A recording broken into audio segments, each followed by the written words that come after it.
Hey, how you going? My name is Lachlan Watt, and music is my life. Feels pretty bloody good to finally have this podcast up and running. Thank you so much if you checked out the first one last week, or if you're checking it out for the first time now. I really, really appreciate it. It'd mean a hell of a lot to me if you could help me build this platform from the ground up by liking, subscribing, following, sharing, commenting, telling your friends, whatever you can do to help me spread the word if you are enjoying what I am doing here. This week's episode is a conversation I had with Jacob Duzsik, the singer-guitarist of LA three-piece industrial or cum metal trio Health. I've become pretty good friends with Jake and Health over the last few years, having brought them to Australia in 2023 for Dark Mofo. We followed it up in 2024 with a fully sold-out headline tour, and just a couple of months back they were here again for Knotfest, and that's where this conversation took place the night before the Brisbane show. We covered quite a bit of ground in this chat. What do we talk about? We talked about the creative process, the new record that's coming. We talked about being the odd band out. We talked about their evolution from a hipster noise rock band to being cum metal pioneers, as it were. We also talk about collaborating with Lamb of God. We talk about the time that Danzig stole their seats at a Lamb of God show. We also talk about sobriety, which is a journey that's relatively new for me, but one that Jake has been on for quite some time.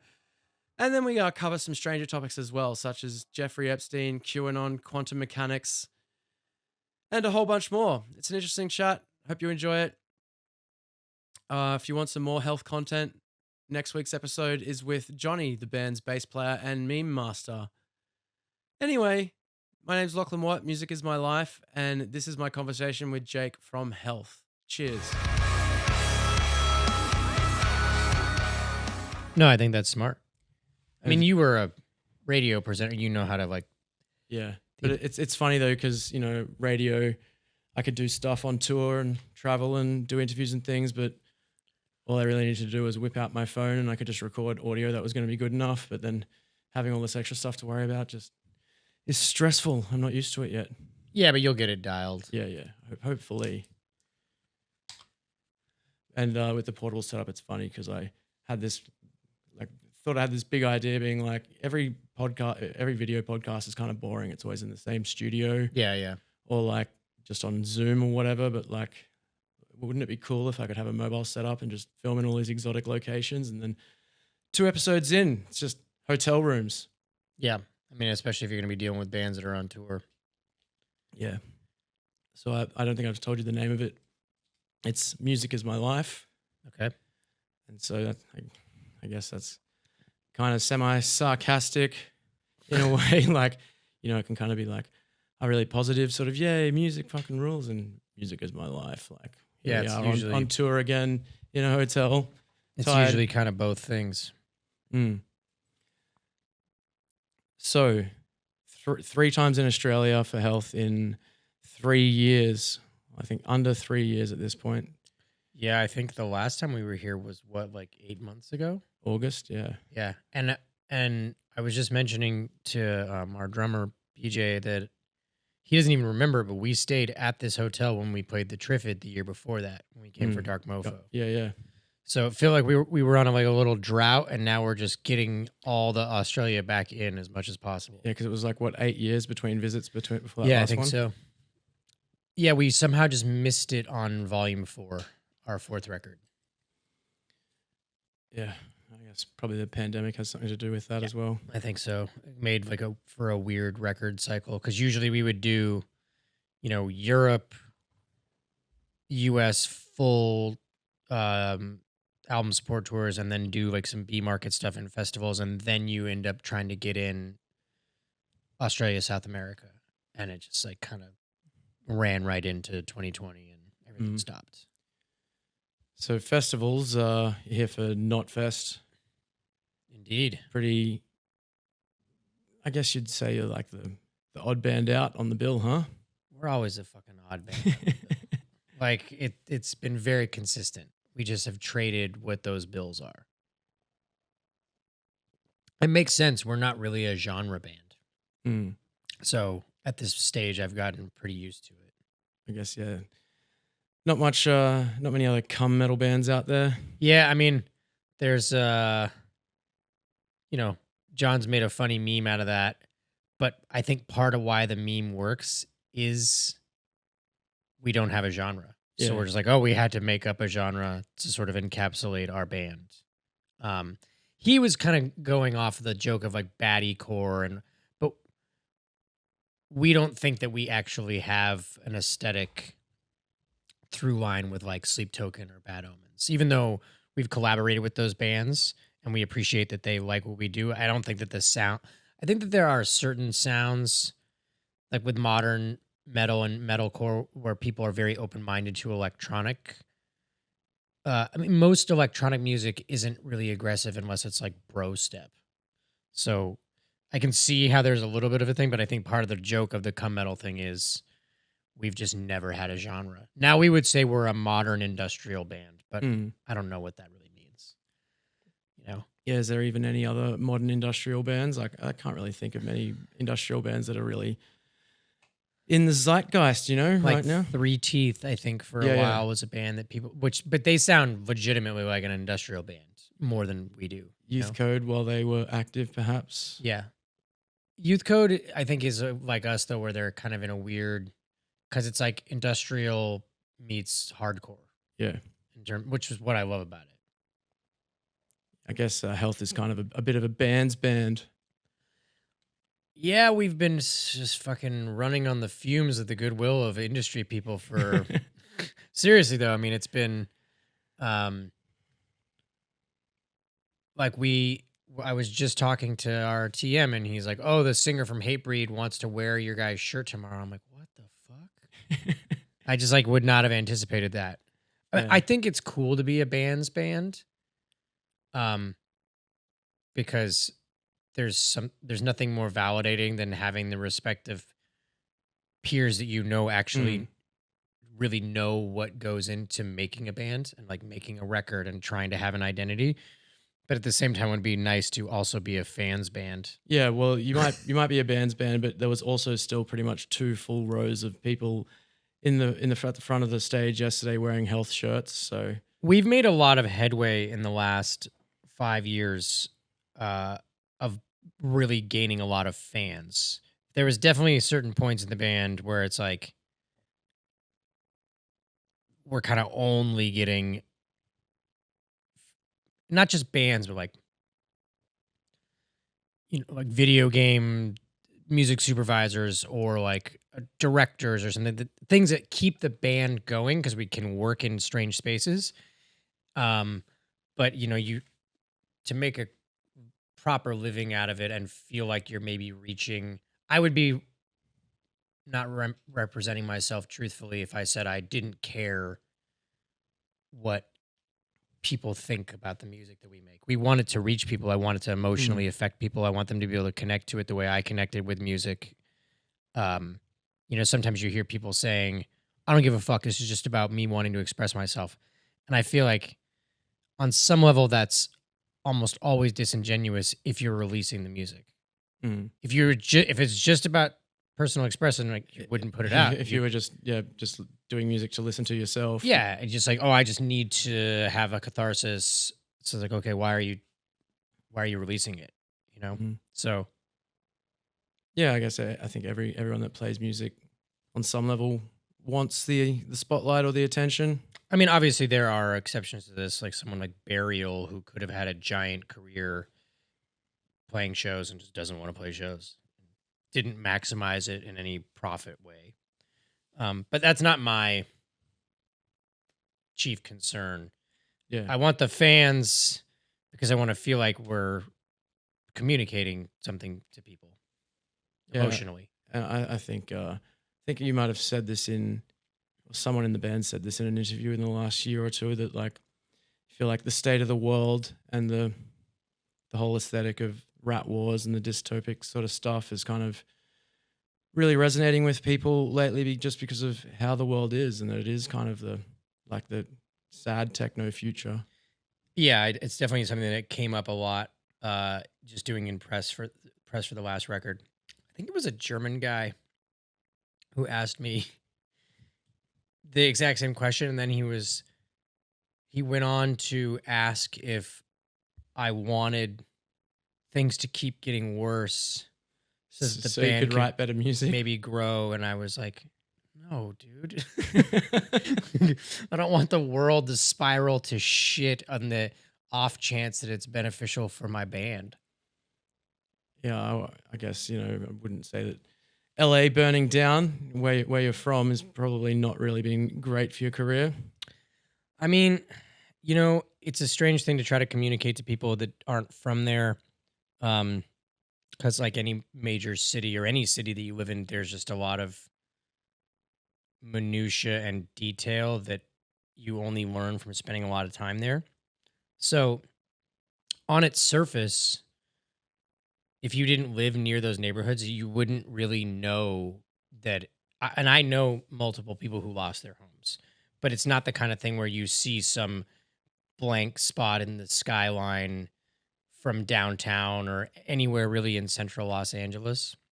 I definitely thought about the fact that like we're finishing up a single for next music we're going to release, and just because of the generally depressing nature of the lyrics that I write, I realized that it's almost certainly going to be, I mean, people have goldfish brains now, so if it doesn't come out for like 2 more months, then they'll pin it to the next disaster. But if it came out now, they'd be like, oh, this is about the fires. But we wrote it before the fires. So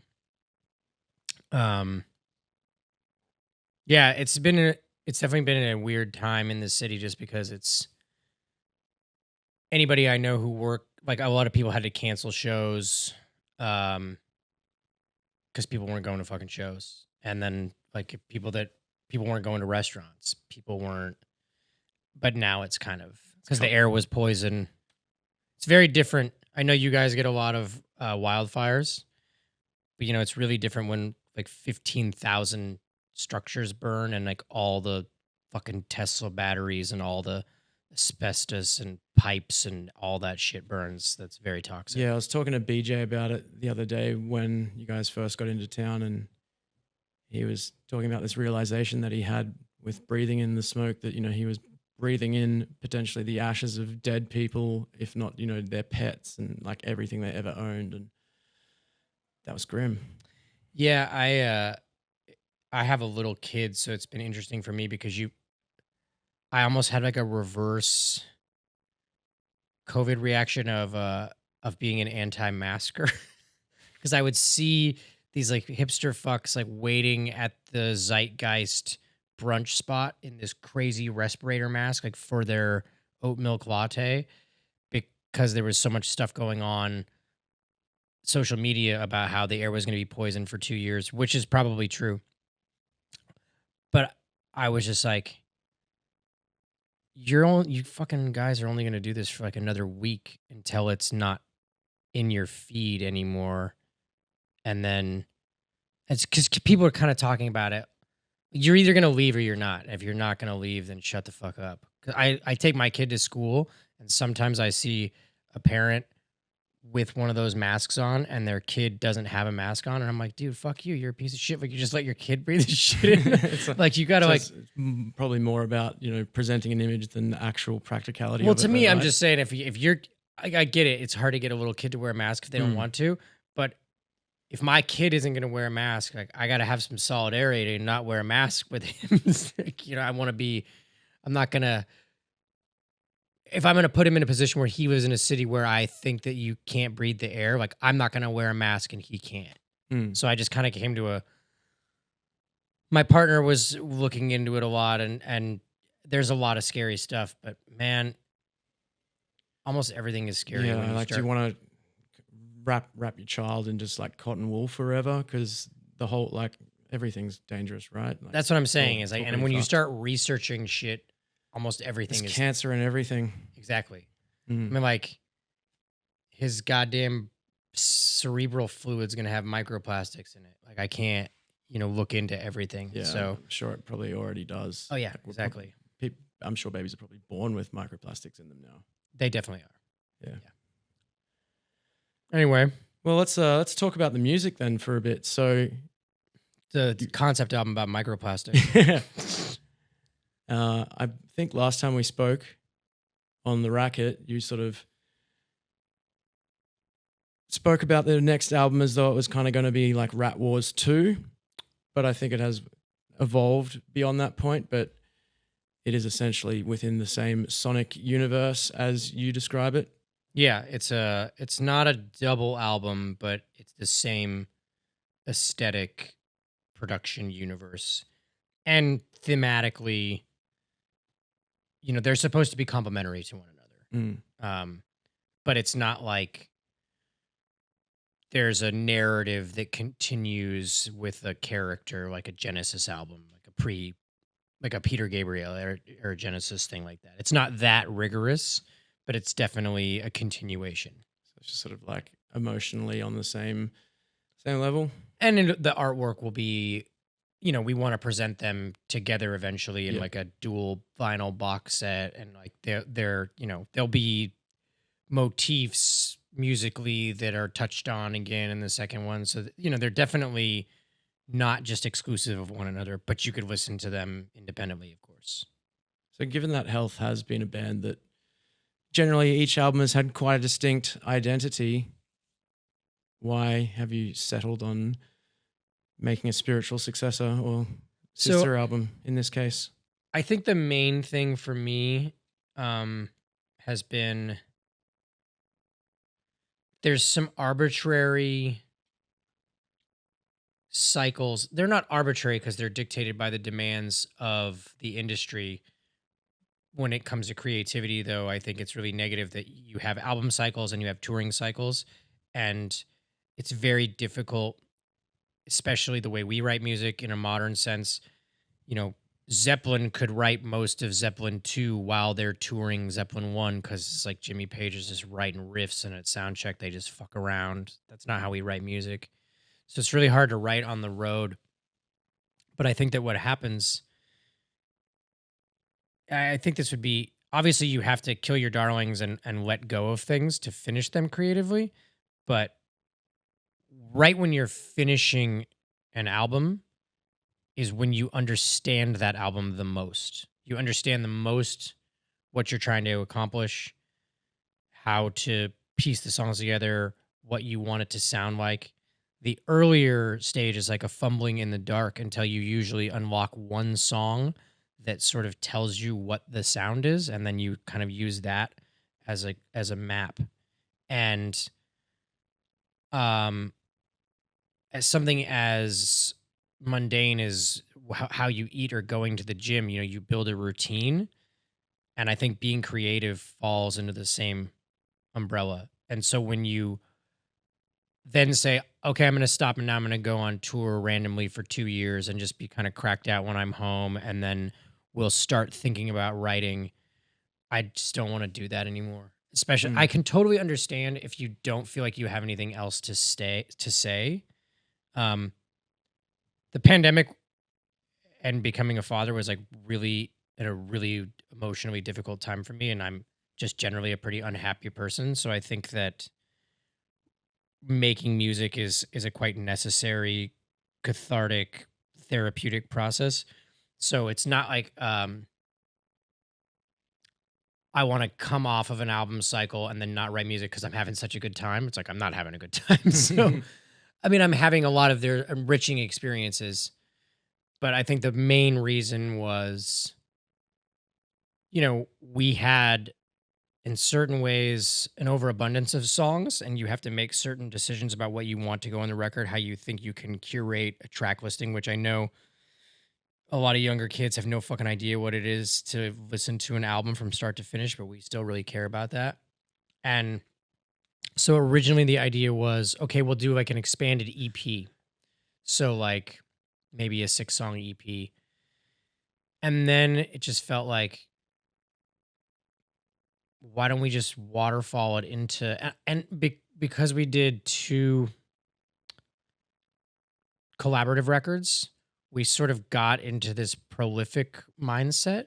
And it's not about spamming people with content. It's just like, we're just writing a lot of music, and I'm proud of it and happy with how a lot of it's come out. And I think that I just didn't want to impose this exile from creativity where we now wait 3 or 4 years and you and I were discussing this the other day.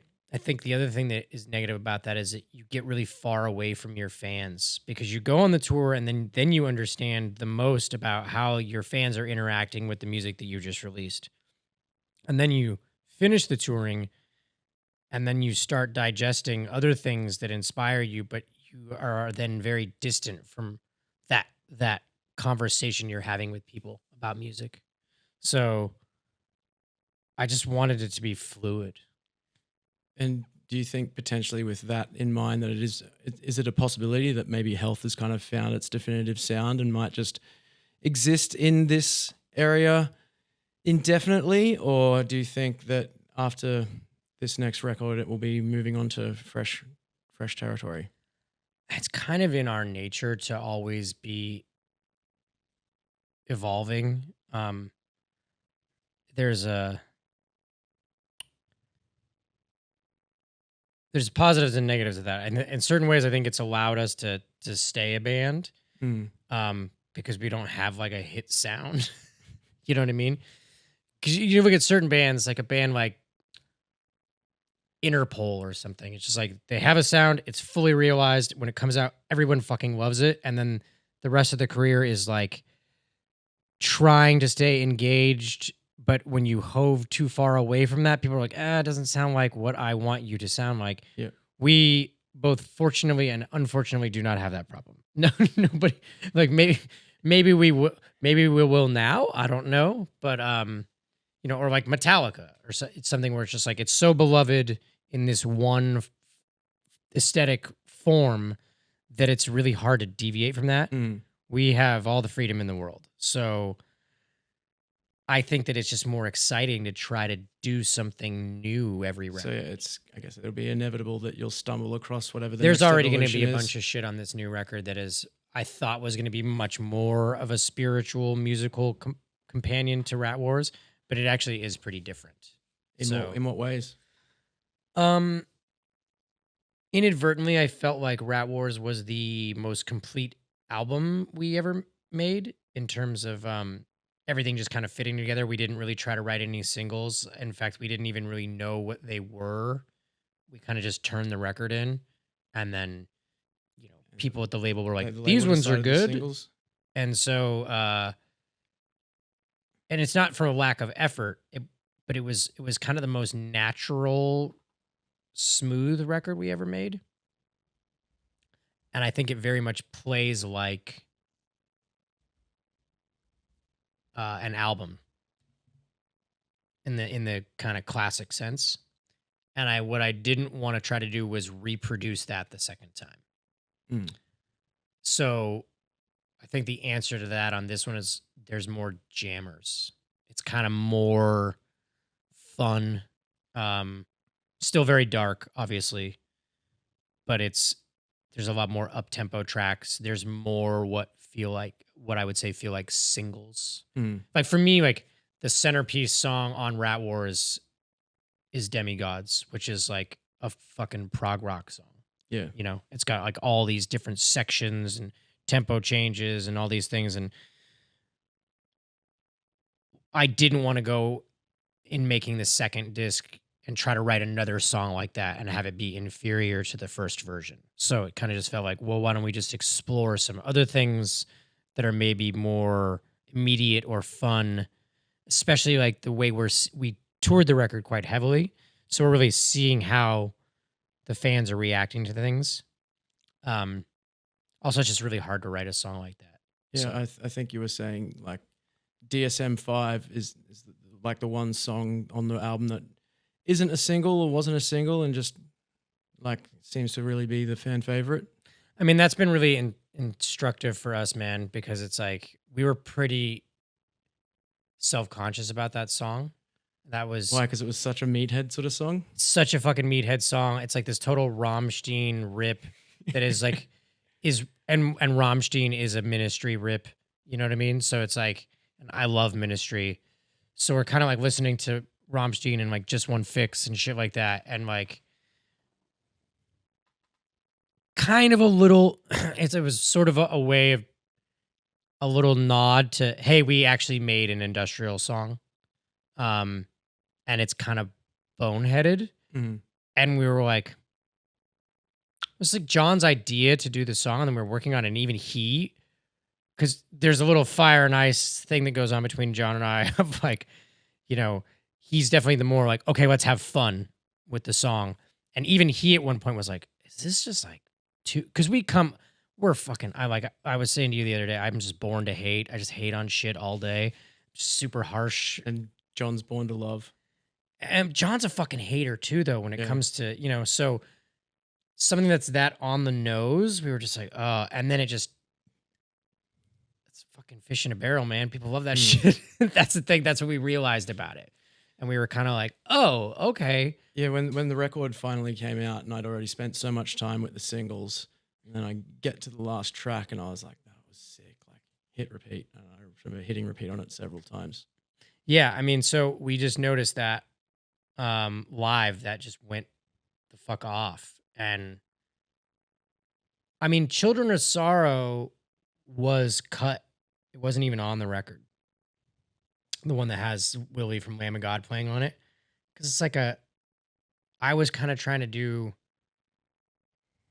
a sort of Sabbath-y kind of song. The changes, the regular changes that aren't him like ripping in the beginning, I played as just like, okay, like something within the first 5 Sabbath records, And then how did it make it back on? When we were doing the sequencing, we had this really dark kind of Factory Records-y post-punk track there that's very cool and ethereal. And when I was listening to it, I was just like, if we take this off there and put that there instead, like the record is way more fun. And then we put that out first, and we just expected people to. We come from a different scene, we came out of. We were a noise rock band that was part of like an indie rock scene where people are. I've said this as a way to illustrate the difference. When you go to a heavy music show, when you see the fans or when you're in the audience, they're genuinely fans of the bands. They're so happy to be there. We make it our entire identities. Yeah. When you are a hipster fucko at a show, what you're thinking is, I should start a band.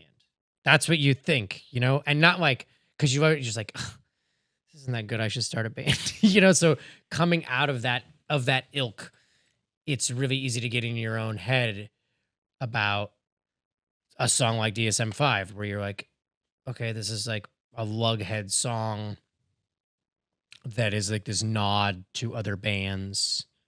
You know what I really love about being in a health audience, though, that really, really struck me on the last tour? It's like there's metalheads of all sorts, like people in Slipnot shirts, people in like brutal underground death metal shirts, and there's like the guys that have obviously come from the gaming side, all the nerds, and then all like the anime cosplay people, and like just all like the hot goths, and it's just everyone's from all over the place. It's a very interesting ecosystem that we've been drawing from that's like really kind of inspiring. No, I'm good. And I hope we can keep building on that, because that's a thing that strikes me. John always says it. He's like, we have the best fans. We have pretty awesome fans. Because when if I go to like, if we have friends playing a show and they're in a much bigger band, when you're going to the show and if there's 5,000 people at the show or something, you obviously notice that you just get way more normies at the show, because that's how you reach that many people. So you have to kind of reach squares, as it were. From outside the underground. Yeah. Casual music listeners. But that's also what's like, we're here for Knotfest. That's what's fucking rad. Like, I did a podcast the other day at the festival, and we were talking about Slipknot, and the interviewer was like, well, what do you remember about the first time you heard Slipknot? And it's like, what I remember more was how they were becoming a cultural phenomenon, and the music was so aggressive. And now they're a legacy gigantic band. So, you can draw people in, but you have to be in that lucky right moment, I think. Yeah. I distinctly remember the first time I ever heard Slipknot. I was on a Cub Scout camp, because I used to be in the Scouts when I was a kid. And Nice. The cool skater kid that I hadn't really spoken to before in Cubs, he had it on his, like, the self-titled album on his Discman, and gave me his headphones to have a listen. And I remember just going through the booklet, just kind of being actually scared. Yeah. And Yeah. like songs like Spit It Out and Wait and Bleed with like the singy parts and the rappy parts, I was like, yeah, this is cool. Then it would, go into one of the more heavy songs, and I was genuinely kind of scared. Like, how the fuck can you listen to this? Like, this is insane. And just didn't think it was for me. And then fast forward, all those years later, and I'm getting stupid Slipnot tattoos while I'm blackout drunk. Yeah. I mean, there's something really, when you're into aggressive, cathartic music, I think every one of us has that memory of being a kid where you hear music where you're like kind of scared, and it's like so intoxicating. Like for me, it was like the first time I ever heard Black Flag. I was like the Wasted Again EP. Just like, I'm a big fan of Keith Morris era Black Flag, and I was just like, holy shit! Like this music just sounds like getting in trouble and like rebellion, Yeah. And I was just like so hooked on that instantaneously, because just the fucking music that your parents don't want you to listen to, that you don't, that you can feel is transgressive. And there's something that, if you connect to that, this is what I love about heavy music, man, is it's just not casual. That was the thing, that the music scene that we came out of, you become a lifer. You stay. It doesn't matter if it's in the zeitgeist, or we live in LA. I'm sure it's the same in Melbourne, but like Hipster capitals. Yeah.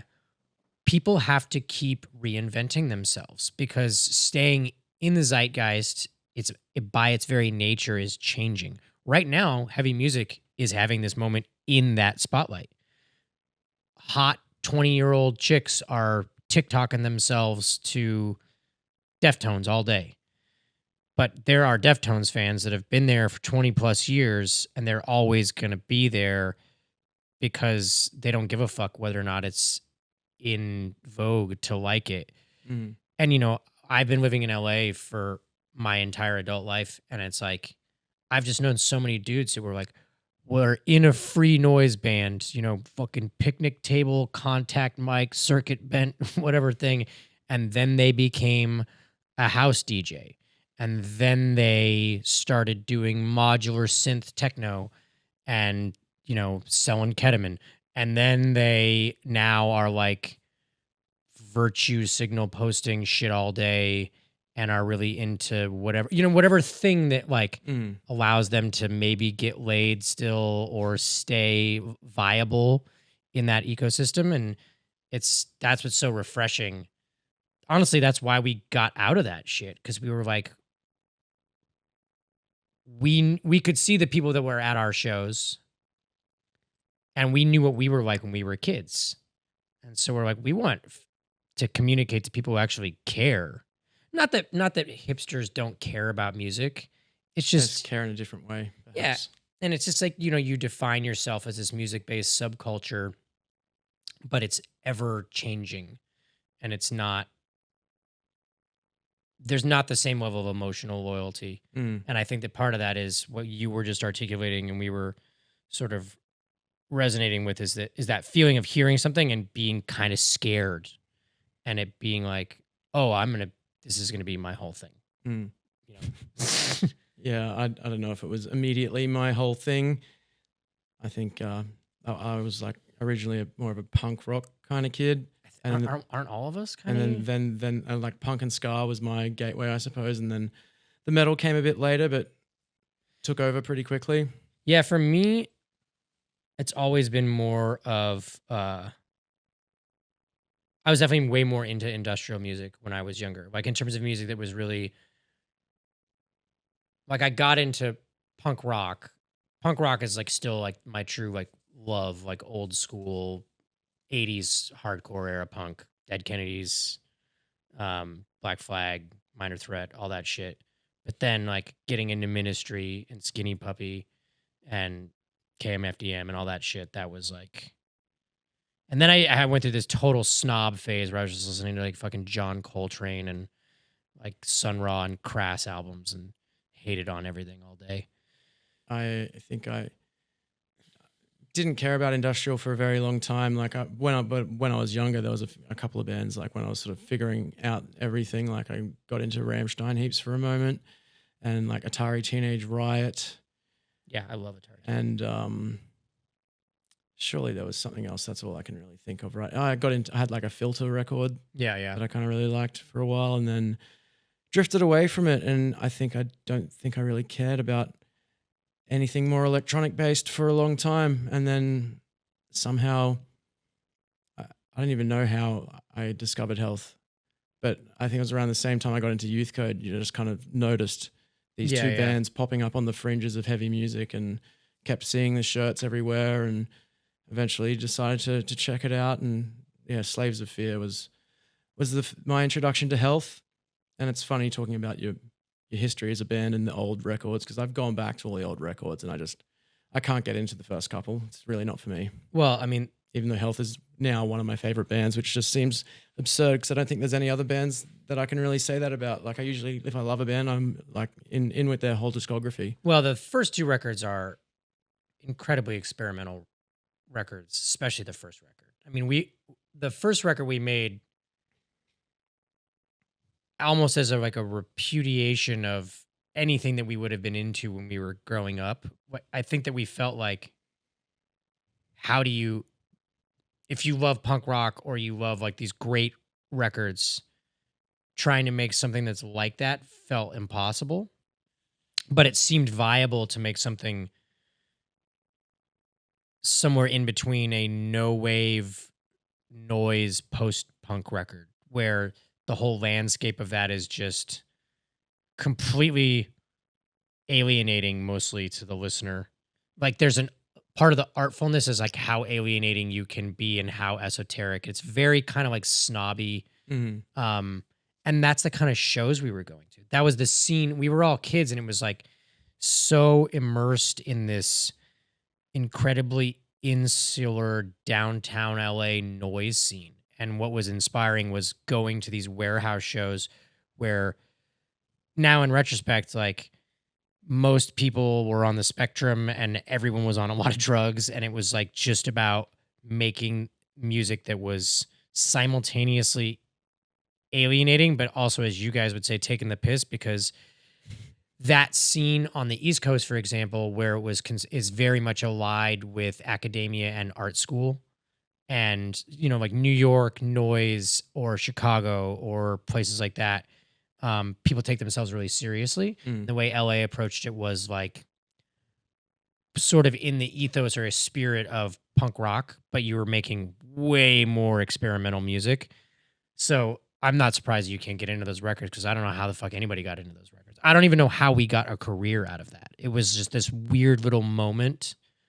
Because we put that first record out and then we went on tour with Nine Inch Nails. It doesn't make any sense to me. I don't really understand how that all works. Because it's like, now I look back at it and I'm like, it's barely music. And this is coming from, obviously we're here for Knotfest, but it's like, those are songs.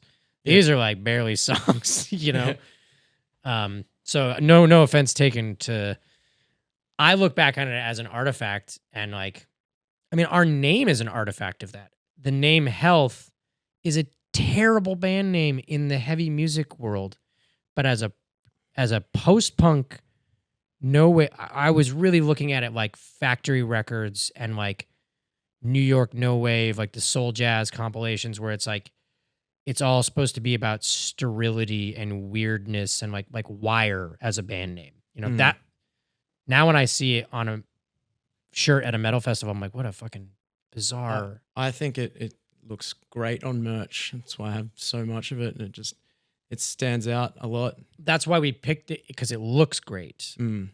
Terrible to say. If it's loud at all, people think you're saying elf or help or whatever, But yeah, man, like it's been I'd say we have You should get on stage tomorrow and be like, "What's up, motherfuckers? We are Health."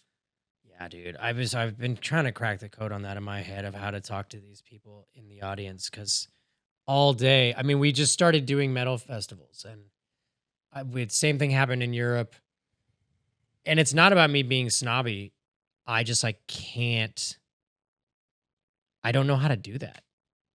And I don't know if you noticed John try. but he was not. I must have missed that.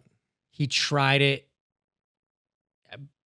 after the second song because he never normally has a mic, and he was like, "What's up, Not Fest?" And he was just like, I don't know what to do.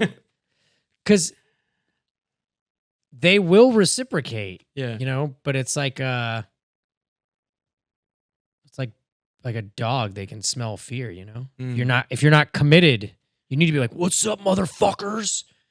But if you kind of half-ass it, and it would make no sense for me to do that because I'm like singing like this like androgynous choir boy or like a Pet Shop Boys song or something, so I can't be like. And I don't have a high register voice as a speaking voice, but in between I can't be like, "What's up, dudes?" So I don't know. I'm trying to figure out a way to like maybe poke fun at myself and that language. I feel like you understand this world better than I don't. I feel like if I make fun of it, I think it can be done, but you just got to do it in a way that's not insulting somehow. I reckon it's a code that can be cracked though. You're just going to have to use some trial and error perhaps, but these shows are probably too high stakes to be doing that with. Exactly. I mean, but the thing is, if I do them at smaller shows, it'll be our fans and I can do whatever I want. Our fans respond. You know what I mean? Like not whatever I want, but if I talk to them, they like it. What I would actually like to do is like Hatebreed plays after us, right? I would love it. I would love to just be like, "Hey, like, I don't know how to do this. So I'm going to get this guy from Hatebreed to come do these, like the inner between songs, like, yeah, you know, I reckon we could he'd probably actually be down by the sounds of it. Yeah, just like pull a dude and be like, "Hey, like, Jake doesn't know how to do this with you guys. So let me like step in here, you know?" Nothing would make me happier than to see a Hatebreed relationship blossom from this festival, because like no offense to any of the other bands, like every band on the festival is very, very good at what they do, but Health and Hatebreed are just the only two that I am truly excited about seeing. Like Slipnot, sick, but you know, seen it a whole bunch of times. Haven't seen Hatebreed in about a decade until yesterday, so they were fucking awesome yesterday. Yeah, they're so sick. I really enjoyed it. Yeah, maybe I'll see. If we're talking maybe at least by Sydney, I can be like, I'll enlist. We can get Sam to drop it in, perhaps. Yeah, that'd be fucking funny. Or I could have like a sample bank, you know? I just like, hey, we got this. I got fucking. Walk around backstage and get every metal vocalist there to give you a what's up, motherfuckers sample. Yeah, dude, that'd be sick. Could you ever see a Hatebreed Health collaboration happening? I mean, at this stage, I'm pretty much open to almost anything. We've kind of made almost anything work. The hardest thing to make work with our sound is punk-based music, but they have enough heaviness that I think it could totally work. Like we did a Full of Hell one, and that worked. Yeah, the Youth Codes collab is pretty punk too. It's got that. You know what I'll do? I'll hit up Randy from Lamb of God to just make me a sample bank of just like talking to metal crowd. And then I just use that. That actually, he would do it. He would think it was fucking hilarious. How did the Lamb of God relationship start? Because you've collaborated with him twice now. Very strangely, I think just we were all on lockdown, and I think Randy became a fan first through his girlfriend, which we've heard multiple times from more heavy music dudes. So he posted something on his Instagram about like he surfs and about beaches being closed in his area, and it was to a health song. And I was like, oh, the fucking guy from Lamb of God posted this with Strange Days on there. And then John hit me up and he was like, Willie from Lamb of God, I think was just looking to do shit. So he was just kind of trading some ideas back and forth with John, and he sent us this riff. And then we built the song out of it, and then I like did the very electronic chorus, and we were kind of just like, hey, like, do you want to ask Randy if he wants to sing on this? And that was a really interesting one because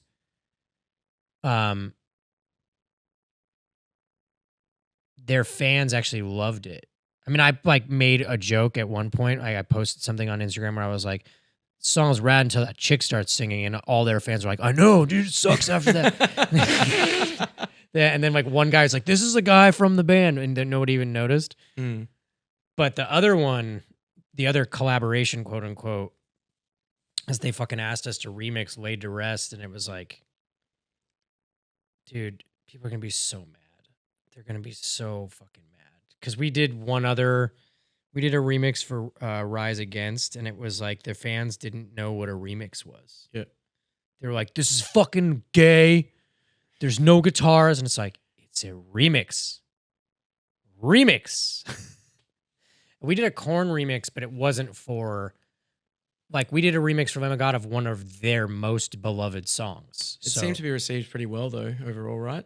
I would say no. No? It has a lot of plays Right. because it's Lamb of God's biggest song, but I would put the hate ratio in like 90%. dude. Right. Well, Like we went to their LA show and I was just giving him shit about it. I was like, dude, like, why'd you do this to yourself? well, like we just kind of thought it was funny, but we told them like, well, they asked us for a pull quote for it. Yep. And my quote was basically just like, before you get really mad, think about the fact that Lamb of God commissioned this remix and asked us to do it. We are not trying to ruin your favorite song. They're not destroying the masters of the original, but still people were just fucking furious, which I expected. Well, It's a pretty angry fan base. I thought it was cool. Maybe just in my Randy circles, loved it. Yeah. They Well, loved then it. that's all that matters then. Yeah, yeah. Have you ever read Randy's book? I haven't. I want to actually. It's one of the best, I guess, music related books that I think I've ever read. I really loved it. He's a brilliant writer. Dude, they're such cool guys. That like I did not expect that to be like a. We played in Richmond and Randy just came and took photos of the show, and then we just went and saw them in LA. Dude, it was so sick. They played the Forum. It was them and Mastodon, and it was sold out. Yeah. It's like to see a band like Lamb of God play a sold out 20,000 cap show is pretty awesome because it was like it was so fucking heavy. I told him after the show, I was like, actually, I have a funny story about this show. I'll relate this really quick. So the Forum, very, very famous venue in LA. And when you go to shows there, if you're like in the industry, you get to be on the list for the Forum Club. And it's like where all the crazy Lakers parties were. Let me know if you want me to pause. So it's this downstairs like private club you go into, and it's like this killer buffet, and they always have a cake of the show with like the logo of the band or artwork, you know? Like if you saw, like we went and saw Slayer there, it was like Slayer cake, which is pretty sick. So we're there, and during Mastodon, I go to my seats, and they're numbered seats. So they were like really good seats that Lamb of God got for us, and there was people sitting in my seats. So the usher kicks them out of our seats. She's like, "Oh, hey, you're in this guy's seat." And so after Mastodon, I go back into the backstage like catering area, and Danzig's there. And we're like, "Oh shit, should we punish Danzig and try to get a photo?"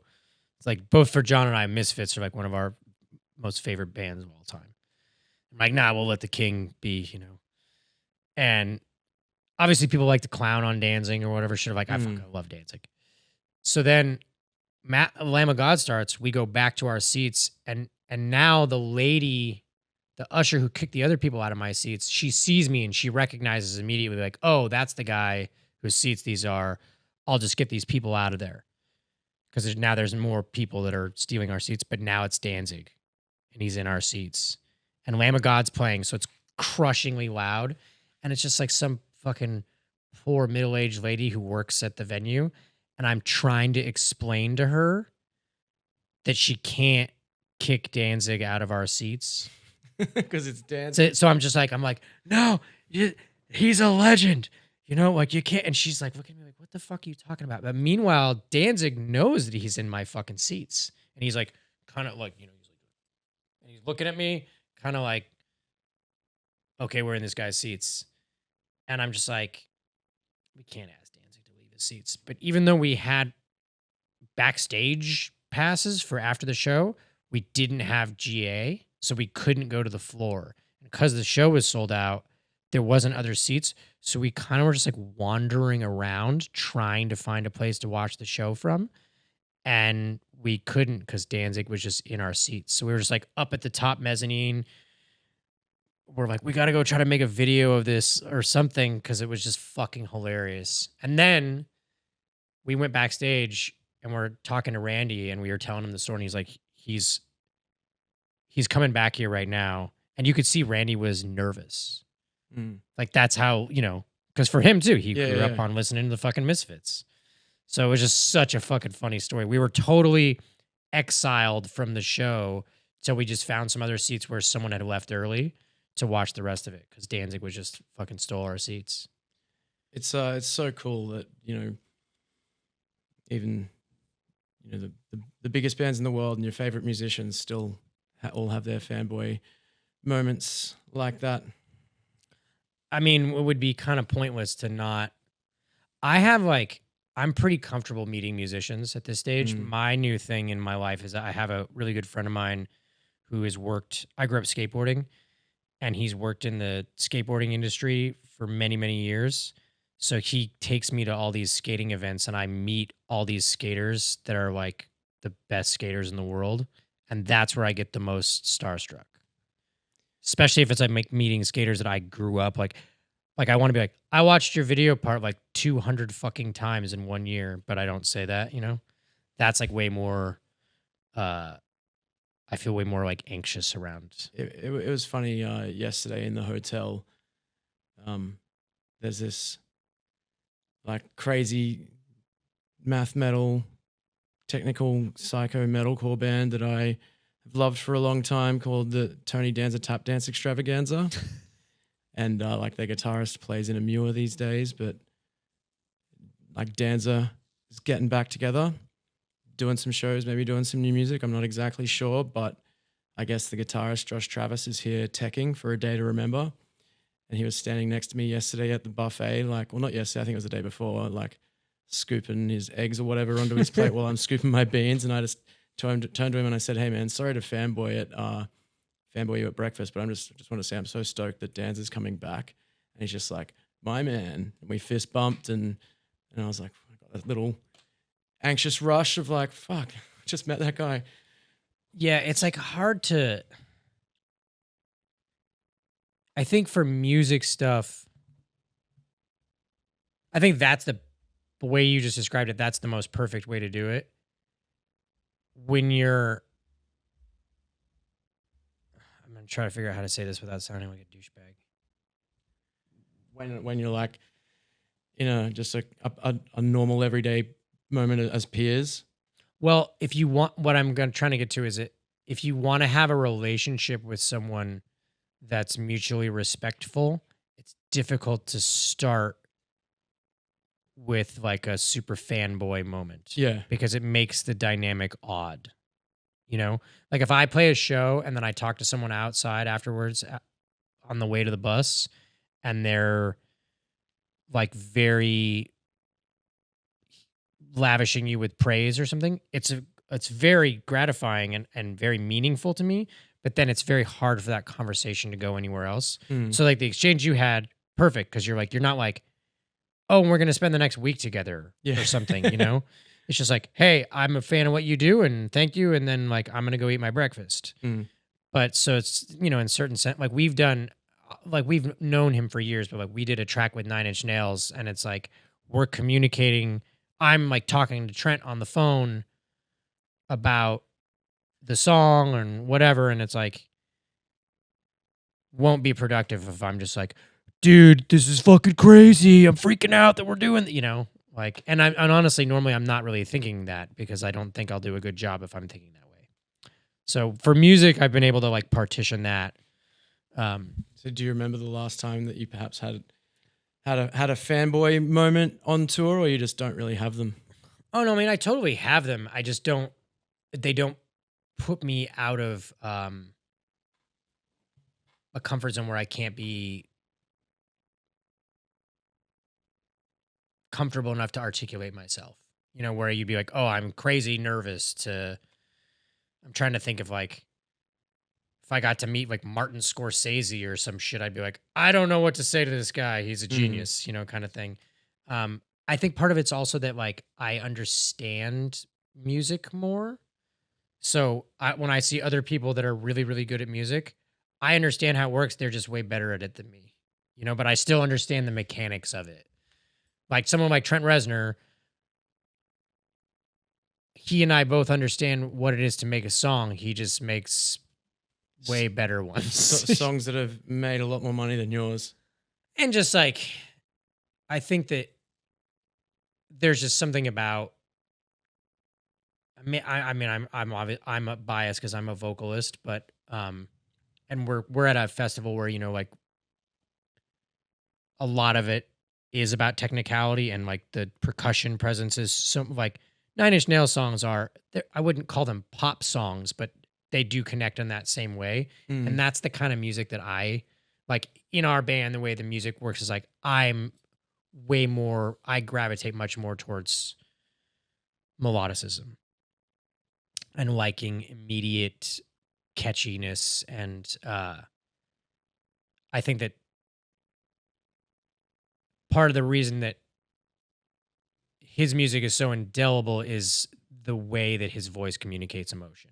So I just feel like that's like genetic, you know, like in the timbre of your vocal cords and the way you can sing. And it's like, I have my own maybe virtues in the way I sing, but like I can't do that. And so that's where I just feel like it doesn't matter what I do or how hard I try to write a good song, like I'll never be able to communicate to people that feeling. And it's like, you know, like fucking Nina Simone or some shit. It's like, try as you might, you're not going to sing like that. So, you know, you just try to make up for it in other ways. I think you've got a pretty unique voice in the scheme of things, though. Like, I can't think of any immediate comparisons.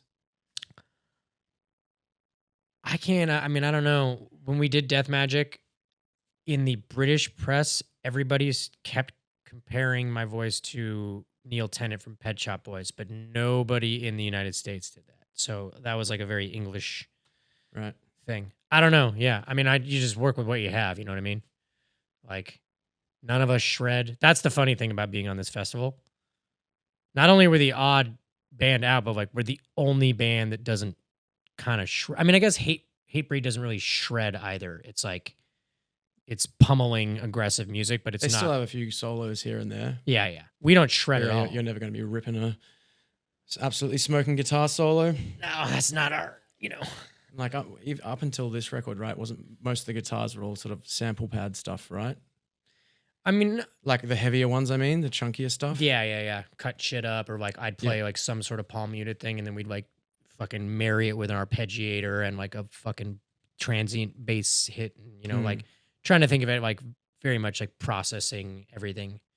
Yeah, I mean, like the biggest influences on my guitar playing would have been like coming up would have been like Lee Ronaldo and fucking Johnny Marr.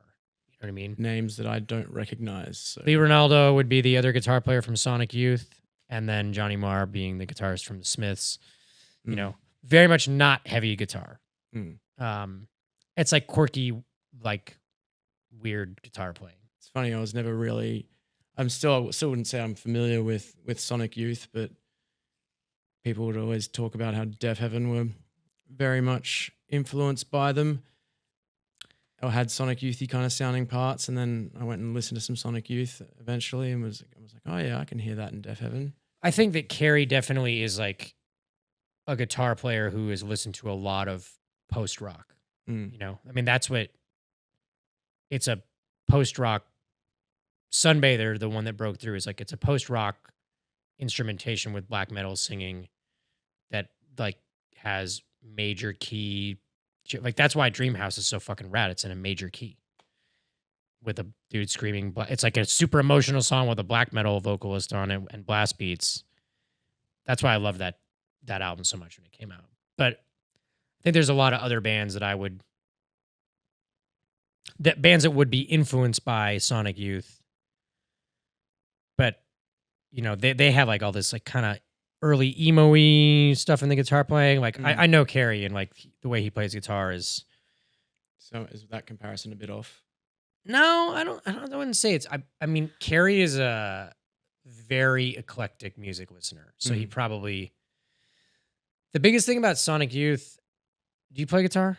No, I can play a few chords, but never really stuck with it enough to do more than that. So if early Sonic Youth specifically, it's like it's so incredibly unique because all the guitars were like modded, like they do all this weird shit to them, and they're all alternate tunings, like entirely.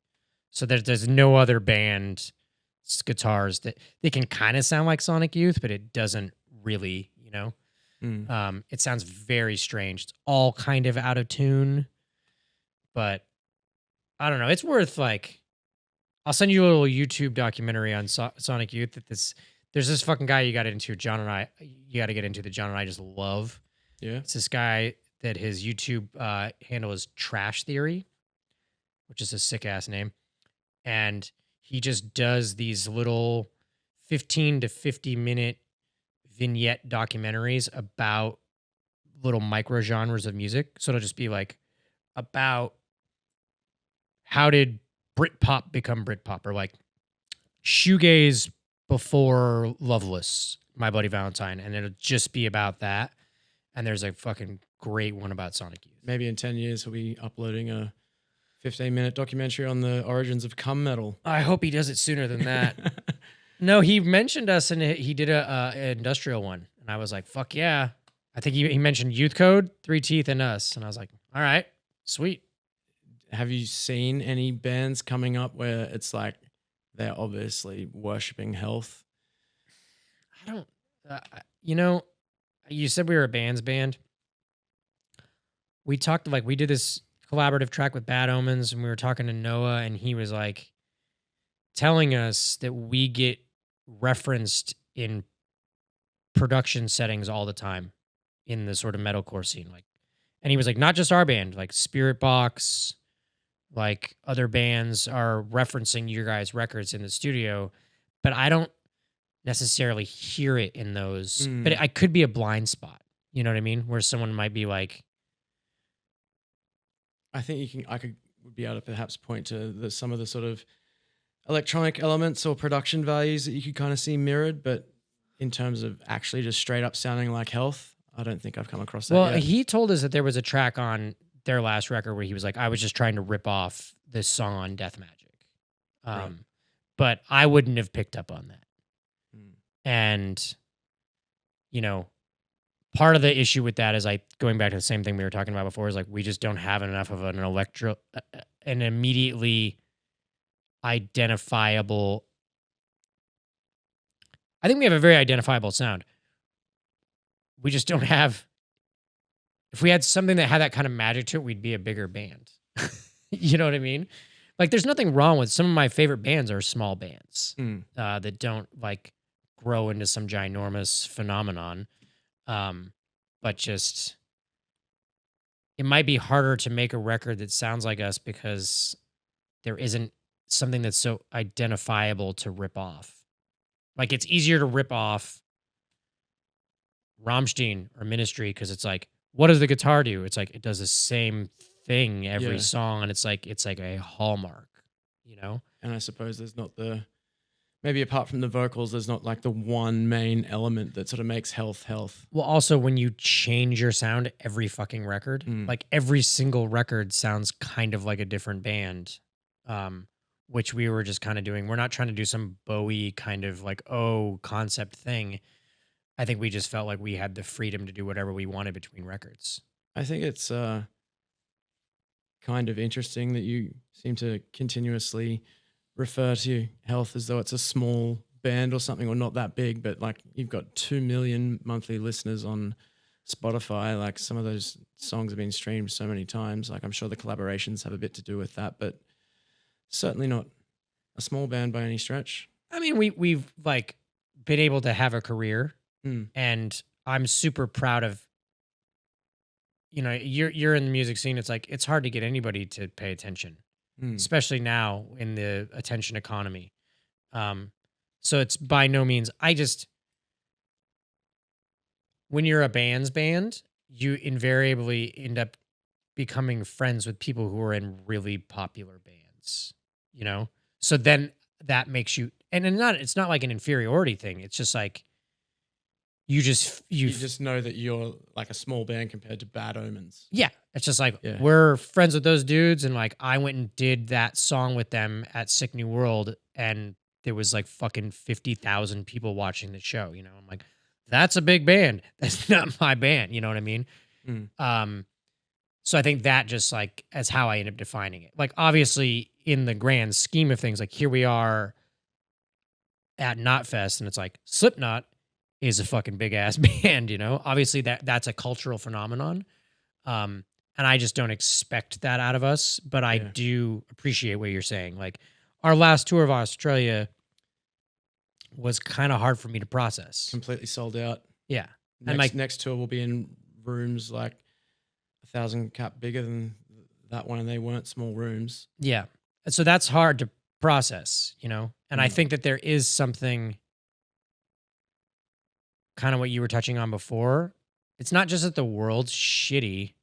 The world is shitty, but there's all these things that have kind of like a confluence of the way John interacts with the fan base and all the nerd culture stuff. And now it's like kids that are just perpetually online and very internet literate with this whole sort of Venn diagram of overlapping things. It's like anime, nerd culture, memes, fucking OnlyFans, gaming, aggressive extreme music, like all kind of coalescing, and those little cultural niches are actually so much. The internet has made possible so many things to get fucking huge that would have been just a bunch of isolated weirdos that didn't know that so many other people were into the same thing. Yeah, I was talking to one of my friends the other day, and he was talking about how, because he used to play in a band that was, you know, quite big, and he was talking about how like one of his family members, like his auntie or something, was telling him about how his like cousin, his band was like starting to get big and was going on tour. And so in his mind, you know, they're playing like the 200, 300 cap rooms like he was when his band was sort of starting out. And then it's like, turns out it's their third tour and they're playing like 1,000 cap rooms. Yeah. And he was talking about how that's just, you know, you used to have to go out and grind. And now if you just connect, you can connect and blow up really, really fast. Yeah. I mean, it depends. Like, it used to be that way too, though, you know, where you could be a band and you were young. And a label would pick you up. And yeah. Like, our manager manages this band called The Neighborhood, who were fucking massive. And it's like they were 18 when their band started. And the second song they ever wrote was like a global radio alternative rock hit. Like, they were like in high school. And it was like, you're playing like at the end of the tour, you're playing a 6,000 cap, you know, like, but that's actually the only people I know. I love that they're like one of the guitar player is a good friend of mine, and it's just like he's never had a job. He's just like, it's like Keith Richards or some shit. I was in art school, and then I was in the Rolling Stones, and we were huge. And I'm like, oh man, such a dream. I don't think I would have lived if that had happened to us. But kids these days are a lot more like responsible, I feel like. You think you would have killed yourself with the partying? I mean, we just like raged pretty hard, even just DIY touring, like playing a fucking house show and sleeping in a van. So I think if all of a sudden it had been like, oh, you have lots of money, there's a bus and a bunch of people to make sure that you don't really have to set anything up or do anything, it's like we would have just been, we were pretty fucked, but like we were still took everything really seriously. Yep. Because we had to do everything, you know, like we screened our own shirts when we started and fucking pressed our first 7-inch, and like John and I would book the fucking tours, like contacting bands and then like sleep in the van, you know? But you can't do that and be totally fucked. Yeah. But you can be totally fucked, which is what we wanted to be. If you all of a sudden are big. Yeah. So, I mean, I don't know if I would have died. I probably would have just had to get sober sooner. Yeah. So you've been sober for almost a decade now, you were saying? Oh my God, I guess so. I'm not like a, we don't need to talk about that. I'm not You don't like, want to talk about that? no, it's not like that. It's a private thing. I just like, one thing I don't like about sober people is that they just fucking, it's like some Trumper or some shit. They got to work it into every conversation. Mm. So if it's something you feel is interesting as an interviewer, then I'm happy to talk about it. Maybe I just find it interesting because I'm on the sober stretch, at least early on in it. And I've done it several times before, but this time it feels like it's sticking. So maybe it's becoming part of my personality. And maybe that sucks. I don't know. No, it's not that it's. I guess my reluctance is only that I just don't like it when people make it so much the first thing that comes through the door about them. Right. You know, like, hey, I'm sober, so let me tell you that first. Just like, well, we have been talking about music for an hour, so yeah, that's true. Yeah, I mean, I'm a fucking alcoholic. Like was same. Was there a moment where it like was there one singular sort of moment where it was like, okay, this needs to stop for you, or? I mean, like what the community would call a bottom. I didn't have like I fucking ran over an old lady while I was drinking out of a flask and then went to prison moment. You know, everybody's is different. I think for me, it was just getting worse and worse. And then it simultaneously came to a head where it like threatened my personal life and my professional life at the same time, where it was like my girlfriend, who's now my like life partner, who I had a child with and has been incredibly supportive of me, was like, okay, like if you want to keep getting fucked up, you can't live here anymore. Like we cannot live together. Yep. And then I was trying to work on new music after Death Magic, and my friend and producer canceled like the remaining month of dates. He was just like, I'm not working with you if you're like this. So I was like, oh, okay. Like, and my mom at the time was like really sick too, which when you get into it, it's like, I was using that as an excuse, but it was just addiction. It's fucking just trash, selfish bullshit. Like, oh, my mom's sick. She's going to die. It's I'll get more fucked up because I'm sad. I got to deal with the pain, bro. Yeah. And it was totally just like, I am just an addict and I want to keep getting fucked up. So I'm going to like mask it under some sort of, oh, well, don't you have empathy for my depressive state or some whatever, you know, such bullshit misdirection. And all of that just kind of coalesced into the same moment. And it's just like, okay, I can keep getting fucked up and taking pills and drinking, and then I can only do that.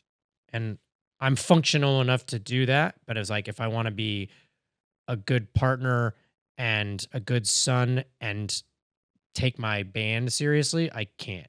And I just realized when all three of those things like happened at the same moment, where it's like, if I want to keep getting fucked up, I got to move out of my house and I have to somehow convince some other producer. You know, it was like my manager is like, do you need to go to rehab? There was just all kind of happened all at once. So then you just got sober and finished the record, stayed with your partner, and yeah, and then I had a fucking kid, and you know, it's weird, dude. It's like if you keep doing it, almost the more disturbing part is just how, and this is just true of any aspect of life, especially as you get older, is how fast the time gets away from you. Where you're just like, holy fuck, it's been that long, you know? But I just don't think that I could have. It's made me definitely realize that, you know, a lot of great artists, they have, especially in music, because novelists or directors or painters or playwrights or something, it's very common to hit your creative peak in your middle age. But with popular music, that's not so much the case. And that's because the movements are they're popular culture. They have to resonate with a time period. They generally youth oriented. Yeah, and you're most connected to that when you're young. Yeah. The internet has sort of dislodged all of those traditional cycles, which is lovely for a lot of people, but including us. But I think that like there's this misnomer that people get shitty as an artist like once they get sober, but I think that's usually just more related to youth. Because you can't, when you're young, you can get fucked up and work. People don't usually get sober until like they're in their 30s, 40s. Yeah, and it's like when you look at whether or not someone gets sober or not in music, it's like usually by the time they're in their 30s or 40s, like especially if they become a really culturally significant band, they've done that work when they're young. So it's just a coincidence that it's when they were all fucked up. You know, like obviously there's going to be some exceptions like the Dead or something where it's like totally entwined with the music that you're on a shitload of hallucinogenic drugs. But mostly it's like, and there's a lot of music where cocaine played a really big factor in making the music, but it's more, I think it's a factor of vibrancy and creative energy in your youth. And you end up doing something that's really amazing and also happen to be really fucked up. And then later on, as your life falls apart, you just can't maintain that anymore. This is kind of a weird sort of offshoot thought I just had. I just remember because my dad was, he was a cop. He was very anti-drug, and he'd always, have horror stories to tell me to try and make sure I didn't go down that path. And of course, he inevitably failed. But I remember him telling me once that he heard an interview on the radio with Trent Reznor, who was talking about how he was frustrated as a musician these days because he felt like he burnt himself out on drugs and kind of torched his creativity a little bit, and that he didn't feel like he could sort of reach the heights that he used to because he felt that his drug use had maybe stunted his creative growth or something in the long run. That's interesting. Yeah, it could be an entirely made up misquote. I don't know. No, Just a memory that I pulled up from a very long time ago. I mean, especially as an alcoholic, I don't think that alcohol is particularly helpful for the creative process. I think there's a lot of other drugs that could be much more intertwined with the like I'm like just a downer kind of person. So I don't think downers are very good for creativity. I could see why someone could be like uppers or hallucinogens that are mind expanding could be a crutch or an integral ingredient in your creativity. But if you're just like smacked out or hammered, like maybe if you're fucking Charles Bukowski or something, but like even Hemingway wrote hungover and not drunk. He would Faulkner or whatever they would get fucked up when they finished writing. Because if you're trying to write something shit-faced, like you could do it if you're a sloppy ass rock band, like Thin Lizzy could be fucked up and write god tier music. Yeah. Some of the greatest music ever written kind of shit. Or like first wave punk rock, New York, like Ramones or whatever, just be speeded out. But for me, it was like, I don't think it was really helping. Yeah. So I found psychedelics really inspired a lot of at least what I was sort of writing about lyrically in my 20s. Yeah, earlier bands. I think that those have a lot more. Yeah. There's a lot more creativity to be gleaned from. Like alcohol Alcohol's probably the least insightful drug there is. Yeah.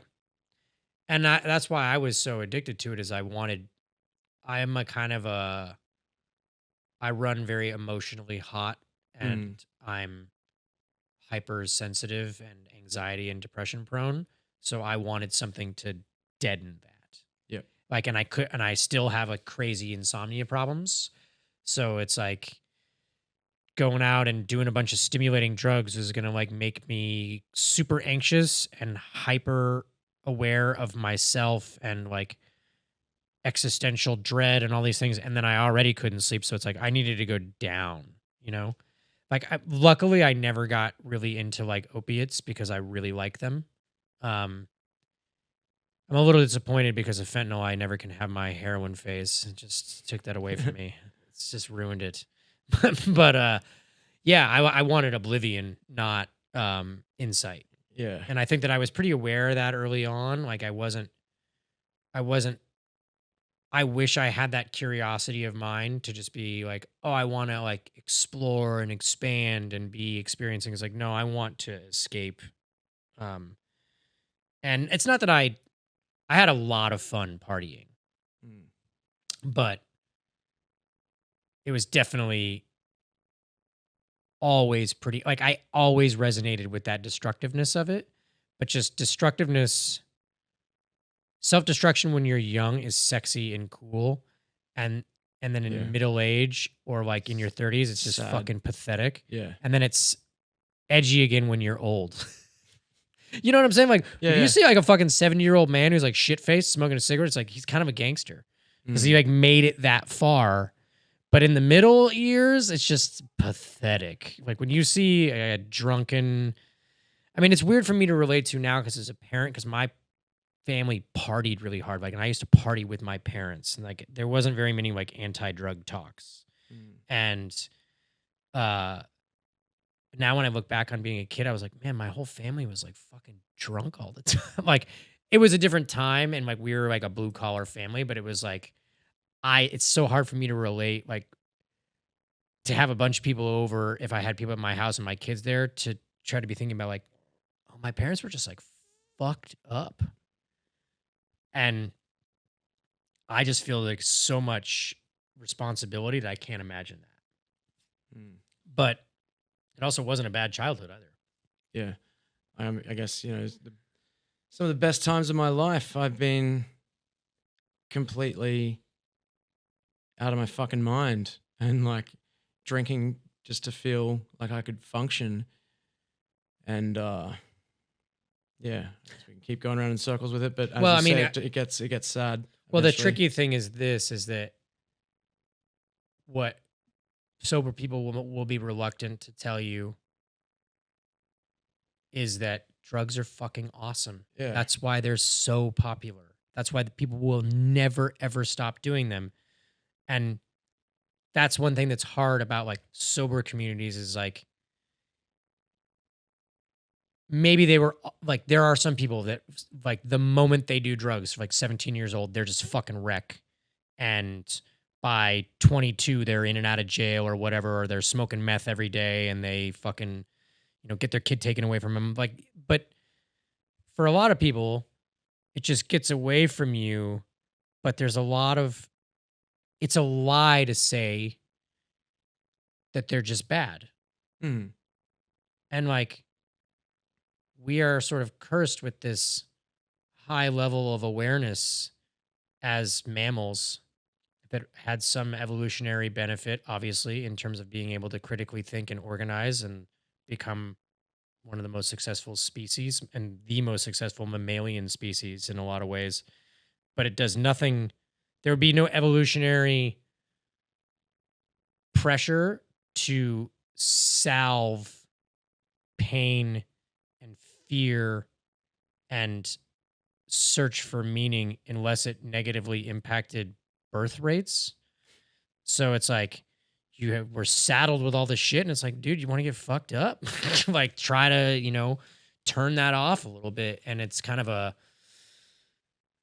people that get really into mindfulness and all these different things that it's like it's kind of directed at the same thing. It's like Yeah. a less or like, okay, now I got to exercise all the time. It's like Yeah, you're still just trying to release dopamine in There's your something that will eternally need itching.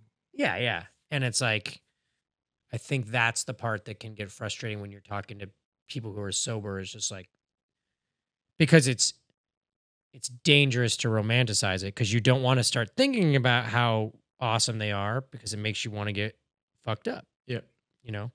it's something that I've sort of been experiencing over the last few months that I've found a kind of bit of a rush in its own sort of right. It's just being able to go into a social situation where I typically would have just felt way too anxious to be there without, a couple of beers under my belt, at least to start the night off, and just being able to overcome that a bit, and just be confident and go and have a chat, introduce yourself to someone without a beer. And it's kind of like a rush in its own right for me at this point. Some people are fucking great at that, man. Like Sarah from Youth Code, Beej in our band. Beej is California sober. He'll smoke a bunch of weed, but like these motherfuckers will go to karaoke sober. That's terrifying. Yeah. That's terrifying individual right there. I don't know if I could do that. Sarah will just be like, belt it out. Like, I'm going to do karaoke for 3 hours, stone cold sober. I'd rather get a fucking cavity filled than do that. Seriously. Yeah. Like, shoot Novocaine into my gums. How did you find adapting to the touring lifestyle as a freshly sober individual? So I never, even in the depths of, as it got later on, I had some nights where I played fucked up and then fucked the show up. But kind of as a rule, as a band, we never really played very fucked up. So we'd get really fucked up after the show and then be like hungover as shit during the show and then would start again. And then as it started getting worse when I was on tour, I'd have to go on multiple day benders. So then there'd be like 2 days where like inevitably I would be fucked up at the show because I had been fucked up for many days without stopping. So it wasn't that hard to adapt to playing shows sober, because then you just feel like I'd be like, oh, I'm playing a show and I'm not hungover. This feels amazing. The hardest part about it is just the boredom. Touring's fucking boring. I mean, that's like a kind of unfair thing to say. I see people on tour that are properly motivated to be like, I'm going to go experience the city, or like, I'm going to go to the gym every day. And it's like, I just don't have that positivity in me. So, it can be a bit lonely or a bit boring. And the hardest part is like,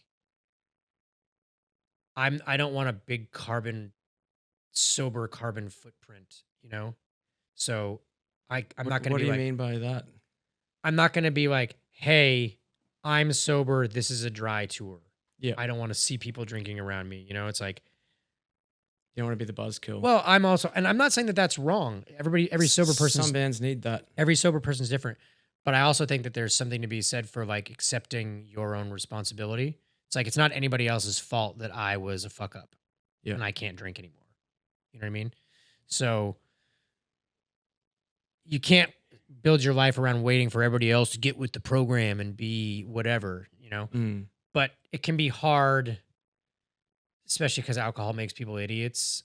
Like if you're on a bus and you're trying to sleep and it's 5 a.m. and like everyone is shit-faced and like they're just functionally stupid. Like it's hard to be around that. You're like, oh yeah, you're a fucking idiot. You know, I've been that person to everyone so many times. That's what I'm saying. So have I. So it's like glass house, cast no stones. But at the same time, you're like, oh, this blows. It's funny to me. Like I used to pick arguments, I suppose, with all the straight edge guys in the kind of hardcore scene that I sort of came up in, just being like, this is fucking lame. Like, partying rules, like, you guys suck.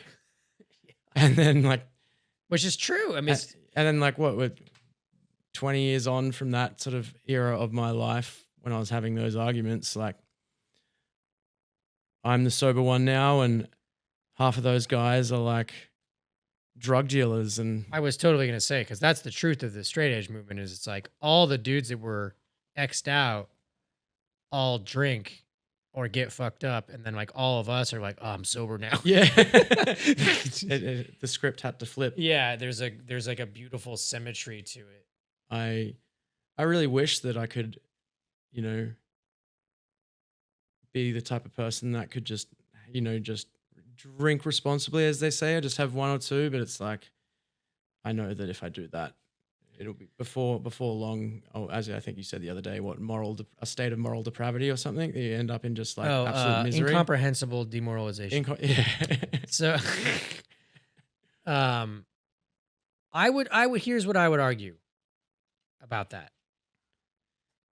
I disagree, and I think that if you go deeper into sobriety, at least sobriety from alcohol, or at least to me, I'm a fucking alcoholic. One of the most alcoholic things that my brain does, and it's hilarious to me, is when I see people who don't have a drinking problem and they have a couple of beers, my fucking caveman lizard brain has this muscle memory knee jerk inner monologue where I go, man, I don't understand. It's like, if I didn't have a drinking problem like you, like, I would just get wasted. Like, why aren't you getting fucked up? That's literally what I think. And I'm like, oh yeah, that's why it doesn't work. Yeah. Because they don't have that alcoholism thing. Yeah. They're just like, it's like, oh, I had like a nice cocktail with dinner. It's like, don't you want to have like 50 eight more? Like until you can't.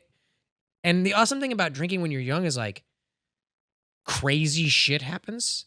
You know, like you wake up the next day and you're like, holy shit. Like I did a bunch of crazy shit last night. Like I ended up in some bizarre place, some bizarre ass people I didn't know. It's like, we did drugs. Then I went to some other place, woke up at some chick's house. It's like, that is the awesome part.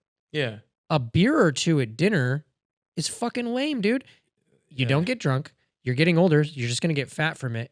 And it's like, okay, like, honestly, it doesn't taste that good. You know what I mean? So there was a guy once who said something about, I was in an AA meeting because I'm not an AA guy, but when I started trying to stay sober, I was like, okay, I got to like every morning just go to an AA meeting so I don't drink in my car instead of like, you know, because I was doing shit where like I'd be like, tell my partner, I'm like, hey, I'm going to the store. And like on the walk back from the store, I would drink a flask of vodka and then like put gum in my mouth or some shit like that. And so it was like, okay, I'm going to figure out a way to not do that today. And this dude said this thing that was fucking hilarious to me, man. It was like, I can't remember how he put it, but he was like, it's like, you know, you're going to say some shit like, oh, I just want to have a glass of wine at the dinner. And it's like, what are you, a fucking old Italian auntie? Like, who the fuck cares about like the glass of wine? Like, sure, wine, if you're a foodie, it's very enriching to the meal, but it's like alcohol has, this is part of what's so insidious about it, is that we have given it this veneer of civility through ritualization of like food culture, social culture, and it's a very inefficient drug. So you drink it and we like figure out, I'm a mixologist and all this bullshit, but it's like when you do hard drugs where it's like, just like put the drug in me so I can get fucked up. Like I just smoke it or I just snort it or whatever. There was this great food writer who talked about that in like Russia, and vodka is like the only cultural form of alcohol where there's no disguise of what it is. It's just a drug. Yep. Like you drink a shot of it and then you maybe chase some orange juice or some tomato juice afterward, and it's just there to get fucked up. And it's like, we dress it up in all these ways, but it's just about getting fucked up. And so you wouldn't be like, I just want to do a little cocaine. I don't want to get fucked up. It's like the cocaine is so you can get high. So to me, it's been very easy for me like to let go of the idea of like, oh, I just want a couple of beers. Like, why do I want a couple of beers? A couple of beers does nothing for me. I want the drug. Like, if I just wanted it to taste good, I just could drink something else. You know what I mean? Yeah. Like, okay, it tastes okay, but the point is to get fucking... When you're an alcoholic or you're a drug addict, the point is... the end result. Here's what I think. I know what you're saying is like, I wish I was the kind of guy who could like have a couple beers every once in a while and then like a couple of times a year just get fucking smashed. Yeah. You know? That'd be the dream. Yeah, like... My friends are in town. I haven't seen them for 2 years. Like, we're going to go on a proper bender and wake up tomorrow and feel like we're going to die, and then I'm not going to do that again for like 5 months. Yep. But I can't do that. That will turn into doing it again the next week. For me, it would turn into starting that morning, Right. and then it would just go until like my, I got kicked out of my house and my shit like that, So, yeah, but for me, it all centers around like still wanting to get fucked up. And so I think once you accept that about yourself, then it makes it easier to let go of the like, I just want to have a beer. Because if you're honest, like you don't want to have a beer. Having a beer is not that great.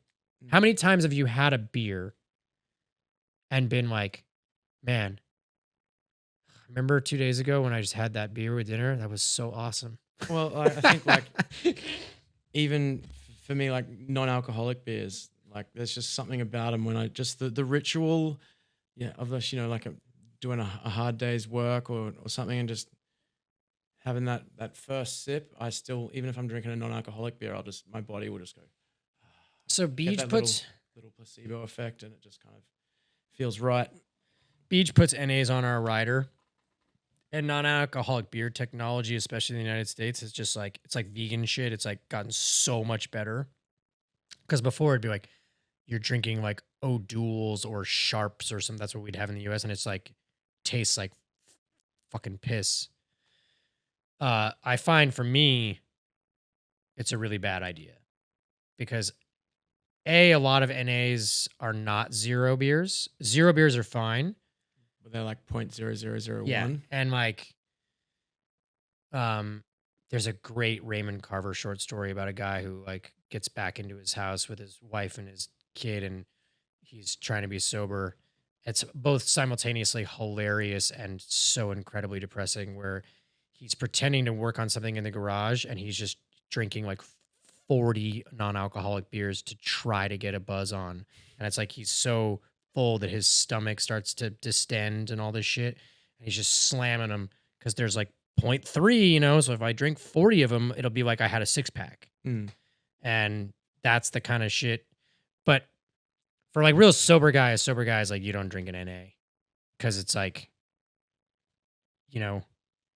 if you were a crackhead, you wouldn't be like, well, I'll just smoke this piece of soap out of my crack pipe because it reminds me of when I used to smoke crack, because that just puts you, like, I've had a good NA before and been like, now I want 100 beers. So that's not a good idea. Yeah. Like, I'm not like so much of a fiend that like my partner occasionally drinks. Like, we have booze in the house. We have a liquor cabinet. And I have never once, for whatever reason, found myself up in the middle of the night, like, just staring at it. I can get a little, whatever. I've had, like, I'm handing someone a beer, like, oh, hand me a beer. And I'm like, I have a little, but it's never been close. But in NA, having the hops or something hit the back of your throat, by the end of it, I couldn't even really get drunk on beer, dude. I was like, okay, I won't do anything to destroy my relationship, and I won't do anything crazy if I only drink beer. But then like, I'm going to get fucking fat. Because it'd be like, okay, I'll drink like 30 beers today.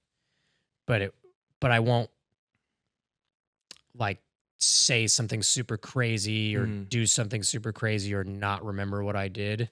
But then once I started like drinking Jameson or something on top of it, then it would go. Yeah, I think the last time I drank, I started with beers, and by the end of the night, I was drinking Fireball whiskey and like just mixing my own vodka cokes. And like every other time that I decided I had to take a break from drinking, just like said something so crazy, hurtful, and destructive that it was just like, Jesus, dude.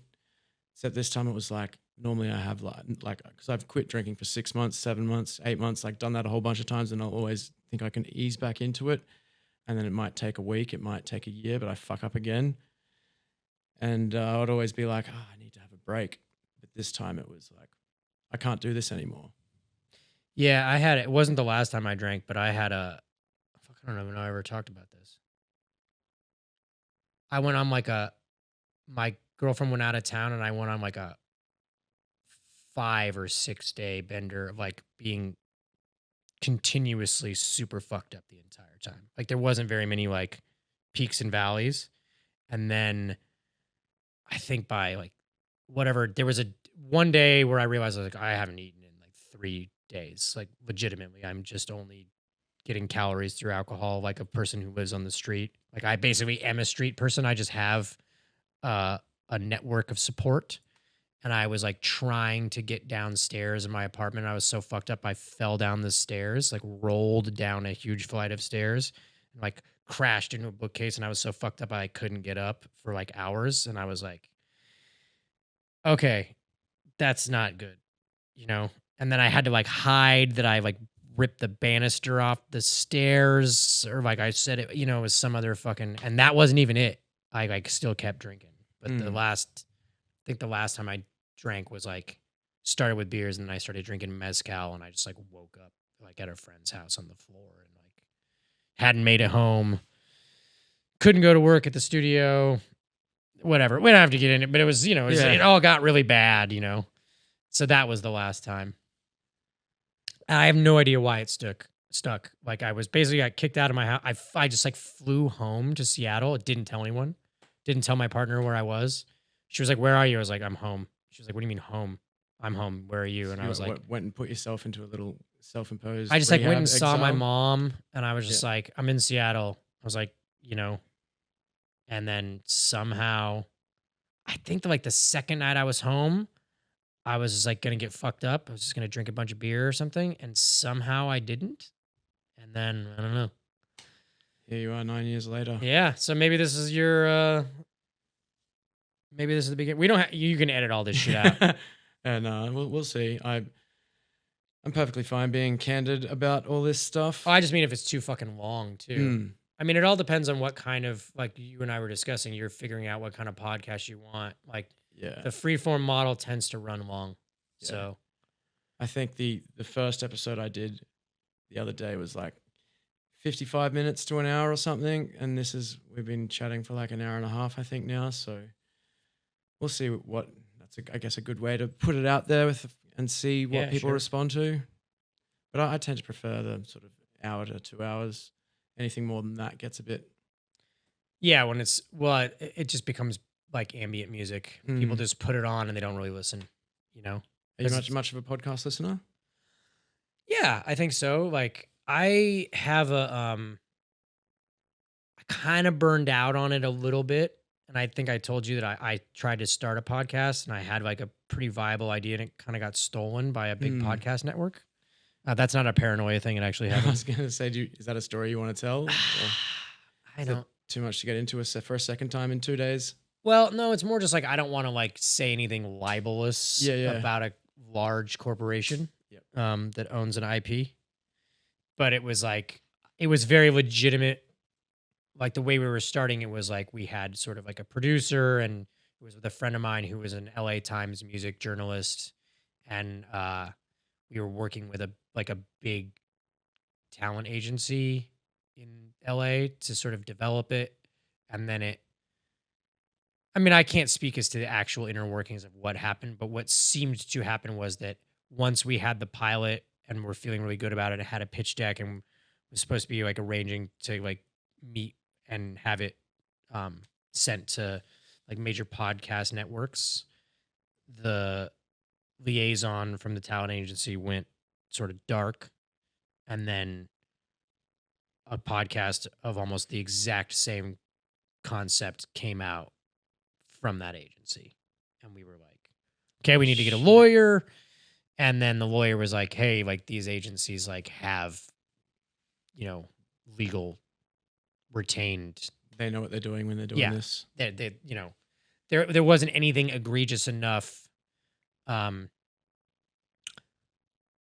Intellectual property is pretty tricky, unless there's like something that's like directly. So that was sort of deflating, and we kind of talked about trying to revamp the idea, and then, you know, both of us doing it. All three of the people working on it all had other, you know, like I have the band, and then I had a kid, and like my friend was still a journalist, like full time, and But in terms of podcasts, like in your listening, what's one that you'd say you listen to the most regularly? As I'm like kind of like old guy style, and I really like the more NPR-ish like prepared podcasts. So like I'm a really big fan of history podcasts. So I like Dan Carlin's Hardcore History. I don't know if you ever listen to that. Dude, it's fucking incredible. Like it'll be like he'll do a podcast series on World War I, and like there's 6 of them, and each one is 5 hours long. Yeah, I'm trying to remember what it was called, but there was one I listened to a while back that was just all about the history of Israel Palestine. And it was just insane. There's another great one called Fall of Civilizations that's fucking incredible. It's each episode is just about a previous, typically ancient history. I don't think he's done anything even in the 18th century. It's usually before that, but it'll be like Constantinople, like the fucking history of Constantinople, and it usually starts with like the geography, like how the Mediterranean was formed, and then like the first settlements on the Bosporus, and then goes through like the entire history of Constantinople into Istanbul, and like it becoming the seat of the Eastern Roman Empire and all that kind of shit. It's like fucking awesome. And then for more like just candid stuff, I like conversational stuff. I'm also a huge fan of the Freakonomics podcast. I don't know if you ever listen to that. It's like it was made for NPR radio, but then it branched out into a podcast. It's like an economics and technology podcast. And I like skateboarding shit. You ever listened to the QAA podcast? No, what's that? It was originally called QAnon Anonymous. Oh, yeah. No, I have. But yeah, they shortened it to QAA. But that sort of stuff, like that and TrueAnon, they're probably my favorite podcasts. Just like the conspiracy theory stuff. But analyzing conspiracy, I guess they're different. QAA is analyzing the conspiracy theories from a perspective rooted in reality, but TrueAnon is kind of the conspiracy theories that are actually real. Yeah. But I find that shit very fascinating, particularly through the last few years. I've kind of fucking overdosed on conspiracy theories. It's made me like, even if there is a conspiracy theory that's real, I'm like, all right, whatever, dude. I'm so over it. Were you a conspiracy guy growing up? No. I mean, I'm a misanthrope and I'm pretty skeptical of people, but I think that I'm very suspicious of things taking on quasi-religious function. And I think conspiracy theories are that for a lot of people. Yeah. And I think that even if this conspiracy theory is horrifying, its order and meaning, which is for humans more grounding than just like nobody has any idea what's going on and reality is unfixed and nothing means anything. And you're just a biological process, like a rock rolling down a hill, and you have no free will. I think that's what I believe. So like that's scarier than like lizards in the fucking White House, I mean, speaking of like the White House, like something I've found quite perversely enjoyable, I guess, to witness over the last couple of days is just all the Epstein file stuff and Trump making this big show of the information that's already been released and all this kind of stuff. And it's like, obviously, like those guys were best friends. And you really think that, like Epstein died under Trump's presidency, whether he was, suicided or killed or whatever, but you think that he's really going to actually put all that out there, and all these conspiracy people that got him elected are just absolutely losing their minds right now. And it's the best TV show on the planet. I mean, maybe I have like a rudimentary understanding of what a conspiracy. I mean, I know what the word definition means, but it's like the Epstein thing to me. That's what's so insidious about conspiracy theories is that, well, now people need them like their daily memes, They I need a new one. I need more shit. Like, what's this? Like, the Super Bowl's rigged because Taylor Swift or whatever. They need something daily. It's like a drug where it just needs to get more and more extreme to keep hitting. But with something like the Epstein thing, it's like QAnon, rooting QAnon, or like the antecedent of it, Pizzagate, around like the corridors of power being a bunch of child molesters is like, because they are a bunch of child molesters. You know what I mean? Like, so it's like, it kind of obscures the truth in a way, right? Yeah, it's like they don't eat babies for the adrenochrome because that's some shit that Hunter Thompson made up. But they are trading underage girls like they're fucking playing cards, like on an island that they go to on a private jet because they can't get their dicks hard anymore unless it gets more and more crazy, just like every other weird addictive thing that people do. And so it's like, yeah, it does get obscured. It's like, you also can sell it to people who are like, they're fucking pedophiles. And it's like, yeah, that they are. I mean, like, I think Bill Clinton is super charismatic. That's part of why he got elected. But then when his wife is running for the presidency and it's just like, hey, he was on the fucking island. It's kind of hard to like, if you're already on the train of like the liberals are, and of course, as you know, from if you follow this shit, it's like, it's not liberals and it's just powerful people. That's everybody is in Epstein's Rolodex. Like, that's why it's like, I don't feel like when people are like, Epstein didn't kill himself, I'm like, yeah, probably not. I mean, like, that doesn't feel to me like chemtrails or some shit. It's, it's like, yeah, like they don't want the public to find out that he has had videos of, fucking every second Prince Andrew, powerful person in the world having sex with children. Yeah. I mean, that's the question that'll be really interesting is like, what happens with Diddy? Like, what are on all those tapes? If he was filming all the freak offs, it's like, if he goes to jail and he goes like, will he die in jail?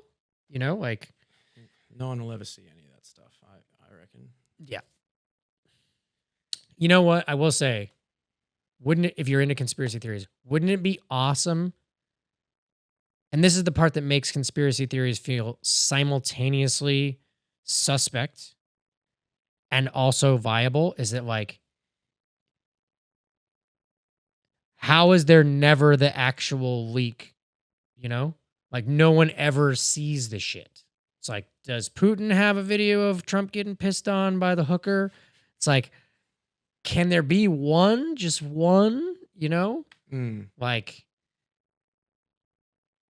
okay, I'm just riffing here, but just made me think of this. I was talking to John about this the other day. One of the things that I thought was so fucking hilarious about the X-Files. Are you an X-Files fan? I was never massive on it, but I did enjoy watching it when I was allowed to stay up that late. Yeah. You're a kid. Yeah. The whole premise I just love is that every single episode, the craziest shit ever happens. Like totally unthinkable. Fucking the deepest government conspiracies. And aliens. Now that's just the news cycle. But in the show, every single episode, because it's formulaic old school network TV, Scully has to be super suspicious of Mulder. And she's like, Mulder, you're overreacting. It's probably a logical explanation. It's like, bitch, you were like dead and brought back to life like last week. Like, how many fucking times is it going to take for you to be like, yeah, it probably is some crazy shit. It's like crazy shit because they have to keep doing it because it's episodic TV. So every time she's like, you need to stop seeing smoke, like this is a smoke screen. It's like, it's not actually there's a logical explanation. It's like every week it's a non-logical explanation. How the fuck could you, like, I don't believe in ghosts or an afterlife. This is a hilarious thing that I will say is that for some reason, I don't know if this is like this in Australia. I know that Australia has a much bigger atheist movement, but the United States is in a lot of ways a parochial nation. Yeah. We're a nation of evangelists, Christians, and we've had all these weird puritanical things like repression of sex, and it's kind of I'm sorry to cut you off, but like when you look at all the coincidences surrounding Trump, it's a little bit hard to kind of, I don't know, you can kind of really easily, I feel like I can understand why people might easily think that, you know, he was chosen by God to save the world or to become the president of the United States with all the just the insane amount of just, he seems to have had a life that's just unlike ours, you know, like just Or that it's nearly getting shot, like all that shit. Like it's just, or that it's a simulation, which people love too, which is an Mm. equally fucking useless. yeah, I got a bunch of friends that are into the simulation thing. Here's my question about the simulation. Who cares? Sure. Of what use would it be if it were a simulation? Yeah. Reality, we have no idea what consciousness is, like how it even comes into being. And consciousness and reality only exists in the parameters of the organism that's experiencing their reality, and all these other ones are different. And like the roots of life, like from what we can understand, like quarks and quantum mechanics and fucking like things that violate all the physical laws that it's already weirder than any other thing. It's like, I think there's a lot about reality that we actually don't comprehend yet, that we think science has got everything sort of figured out. But then when you really sort of look into things, there's a bunch of stuff that sort of hasn't been answered yet. well, I went down this rabbit hole recently of, I have like a pretty decent, I really liked physics and things like that when I was younger. And I had a good rudimentary understanding of like Newtonian physics, you know, Einsteinian relativity even, which is pretty complex. Like I can't do calculus-based physics, but I can understand the concepts. Yep. And it's like, you know, like I loved Oppenheimer. It came out, I started reading more about it, and I was like,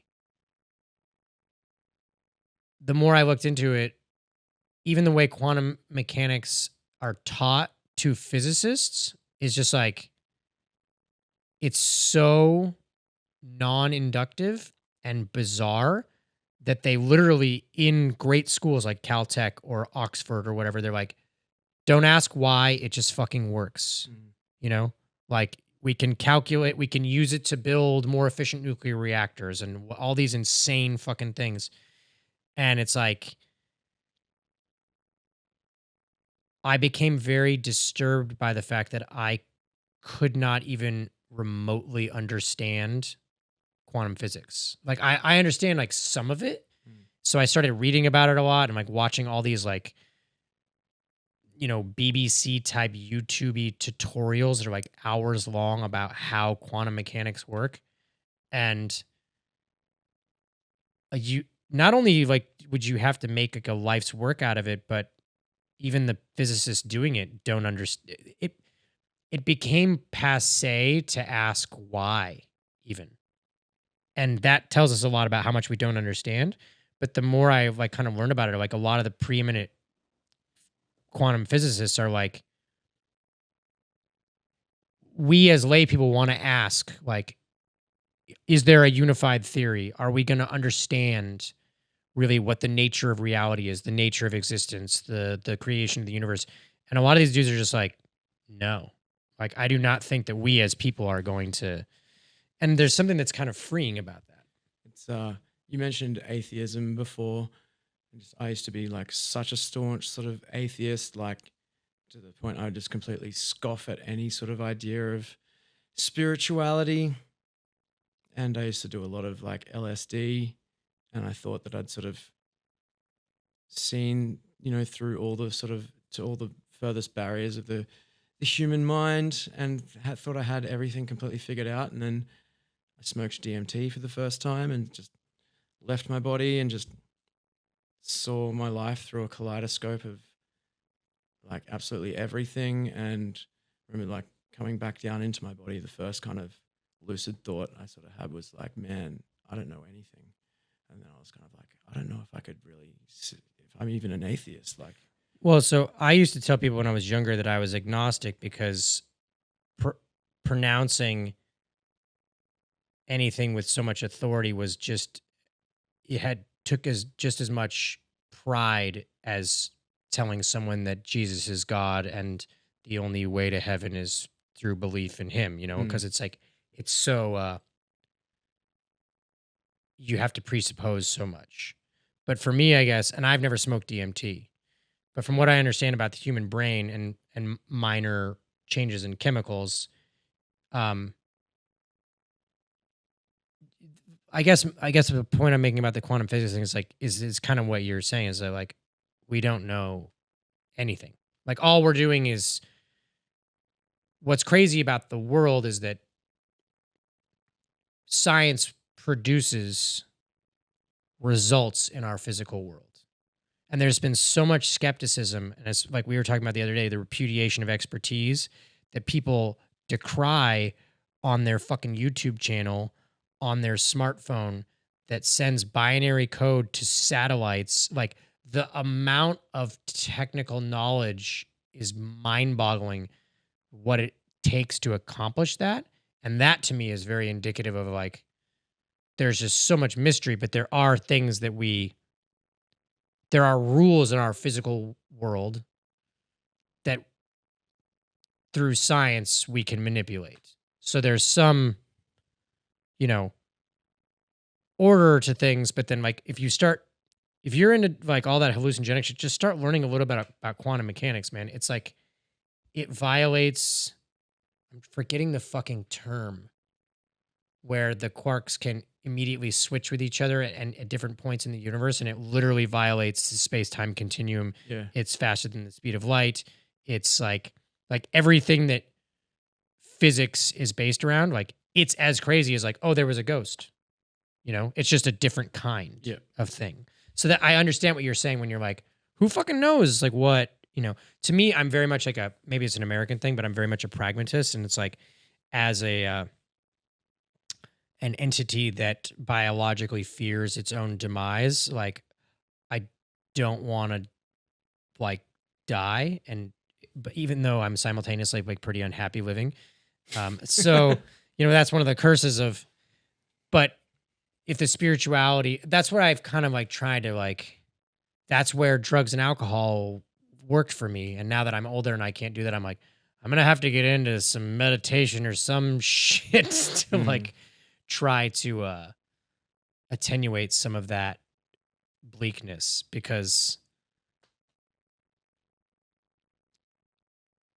the spirituality part of it, like when I was very young, I think I realized that like, so in heaven, you're supposed to exist forever. I remember just being a little kid, and it's like, that sounds a bit fucked, doesn't it?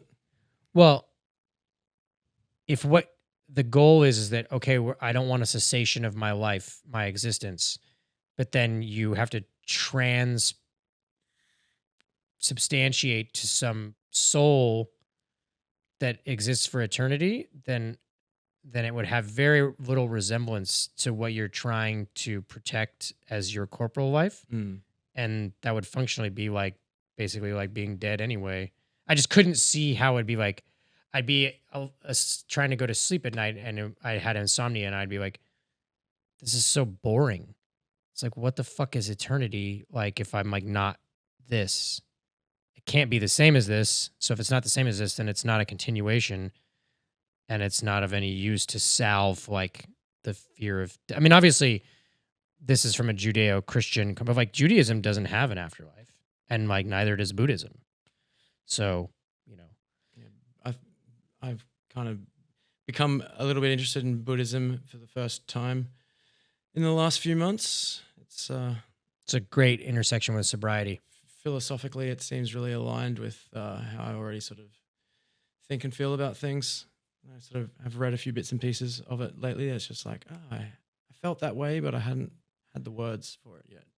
Well, because it's not that it's non-spiritual, but it doesn't have to be a spirit. There's a great book.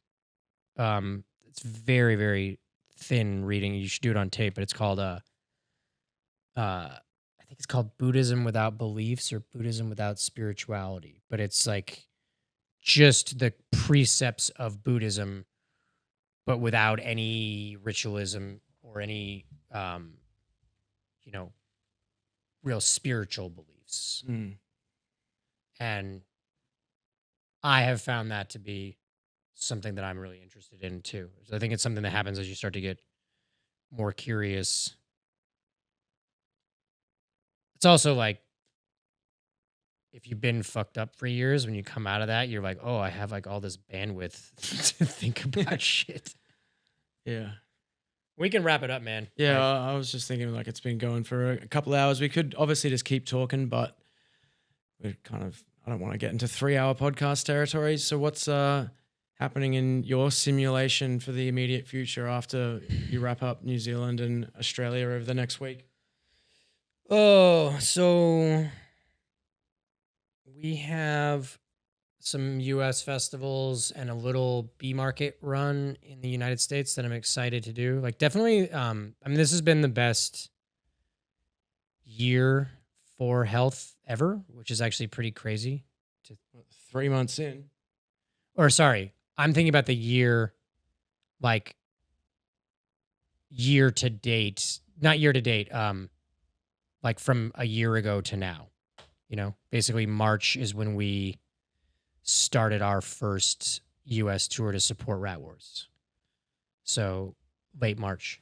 So yeah, it's definitely the most successful year we've had as a band. And I'm excited the same way I've been excited to get back over here, just to play some cities in the US that we didn't get a chance to. Like, we're gonna do like Nashville and Kansas City and Raleigh and, you know, what we in the biz call B markets. Mm. So it's just fun to be able to play those shows. And then I think we have like maybe a couple other things, and then it'll be this next album will be starting to come out, and then 26 will be pretty full on, I think. Yep. That's So- about So it. the album is almost done. Yeah. Just mixing, and then we'll hear it all soon. Yeah, and we'll start probably putting songs out in the next couple months. I mean, my life is like I'm a dad, so that's pretty full on all the time. Cool. So I gotta like come home and immediately. I don't have any kind of in between time where I can just fuck off and do whatever else. I'll come home from this and be jet lagged as hell and just be like wandering around some park with my kid. There's not like, I don't get a break. Well, one last question to wrap it up. Like, what is the first song that comes to mind if I ask you about a piece of music that changed your life more than any other? Fuck. I'm trying to think. There's like songs that I have that are my favorite songs, and then I think there are songs. You know, the one that actually really leaps to mind is Dirty Boots by Sonic Youth. And it's not my favorite song. I just had this really strange day when I was around 14 where I'm sure you remember this kind of era when it was like you wanted to go buy music, like you went to Borders or something, like a place where it was like they had CDs and books and whatever. It was like kind of on the cusp. I Like, bought a Hatebreed CD from Kmart. exactly. Yeah, like I would go to these places and it was like on one day I bought Naked Lunch by William Burroughs. I was like a big reader. I went to college and studied literature, and so I was a precocious reader from very early on. So I bought Naked Lunch by William Burroughs. I was 14. Tales of Ordinary Madness by Charles Bukowski, and Sonic Youth Goo in one day. And it was like my entire life was never the same again. It completely transformed everything about me. I didn't know anybody wrote like that, and I didn't know that anybody ever. And I had already started to play guitar, and it was the first time I realized that you could just do really interesting things with guitar that were, you didn't need to be a god tier, like fucking Jimi Hendrix, Jimmy Page, like rip a crazy metal solo. Like you could express an incredible depth of emotion in a non-traditional way with a guitar, but it was more experimental and more interesting than just power chords. Because I'd already had that magic of hearing punk rock. And part of what was so alluring about it was that it was attainable.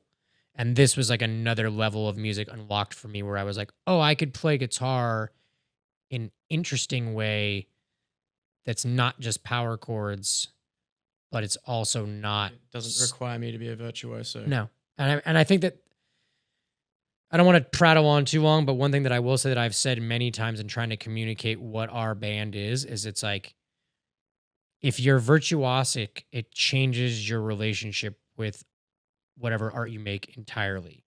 Mm-hmm. And you see a lot of that in this community that we're here at, like at this festival. And I am not virtuosic at all. And most art that I often really resonate with isn't based on virtuosity. It's aesthetics and taste and feeling and trying to communicate emotion in another way than, like, if you're a generationally talented cellist, your relationship with music is, or if you're fucking Dave Lombardo, your relationship with making music is not shackled by, but it's like centered around something that is like very like tangible. And if that's not the kind of artist or musician you are, then it's way more about just drawing from different things that you're inspired by. And I think that song was completely revelatory for me. And then all these other things happened from then on, where it's just like I got into the Velvet Underground and I'm like, oh, you don't have to be a good singer to make music that like changed music for everybody. It's like Lou Reed was the table. Anybody's like also it's like fucking inventive. It's just inventive. You know what I mean? So it's like you don't have to be a virtuoso. That's a very freeing thing if you're a kid and you want to be an artist. Yep. And you don't know how. So that's the song for me. Cool. Well, thank you, Jake. Yeah. Sorry I went so long. No, that's good. I had a great time. Thank you. No, I appreciate it, man.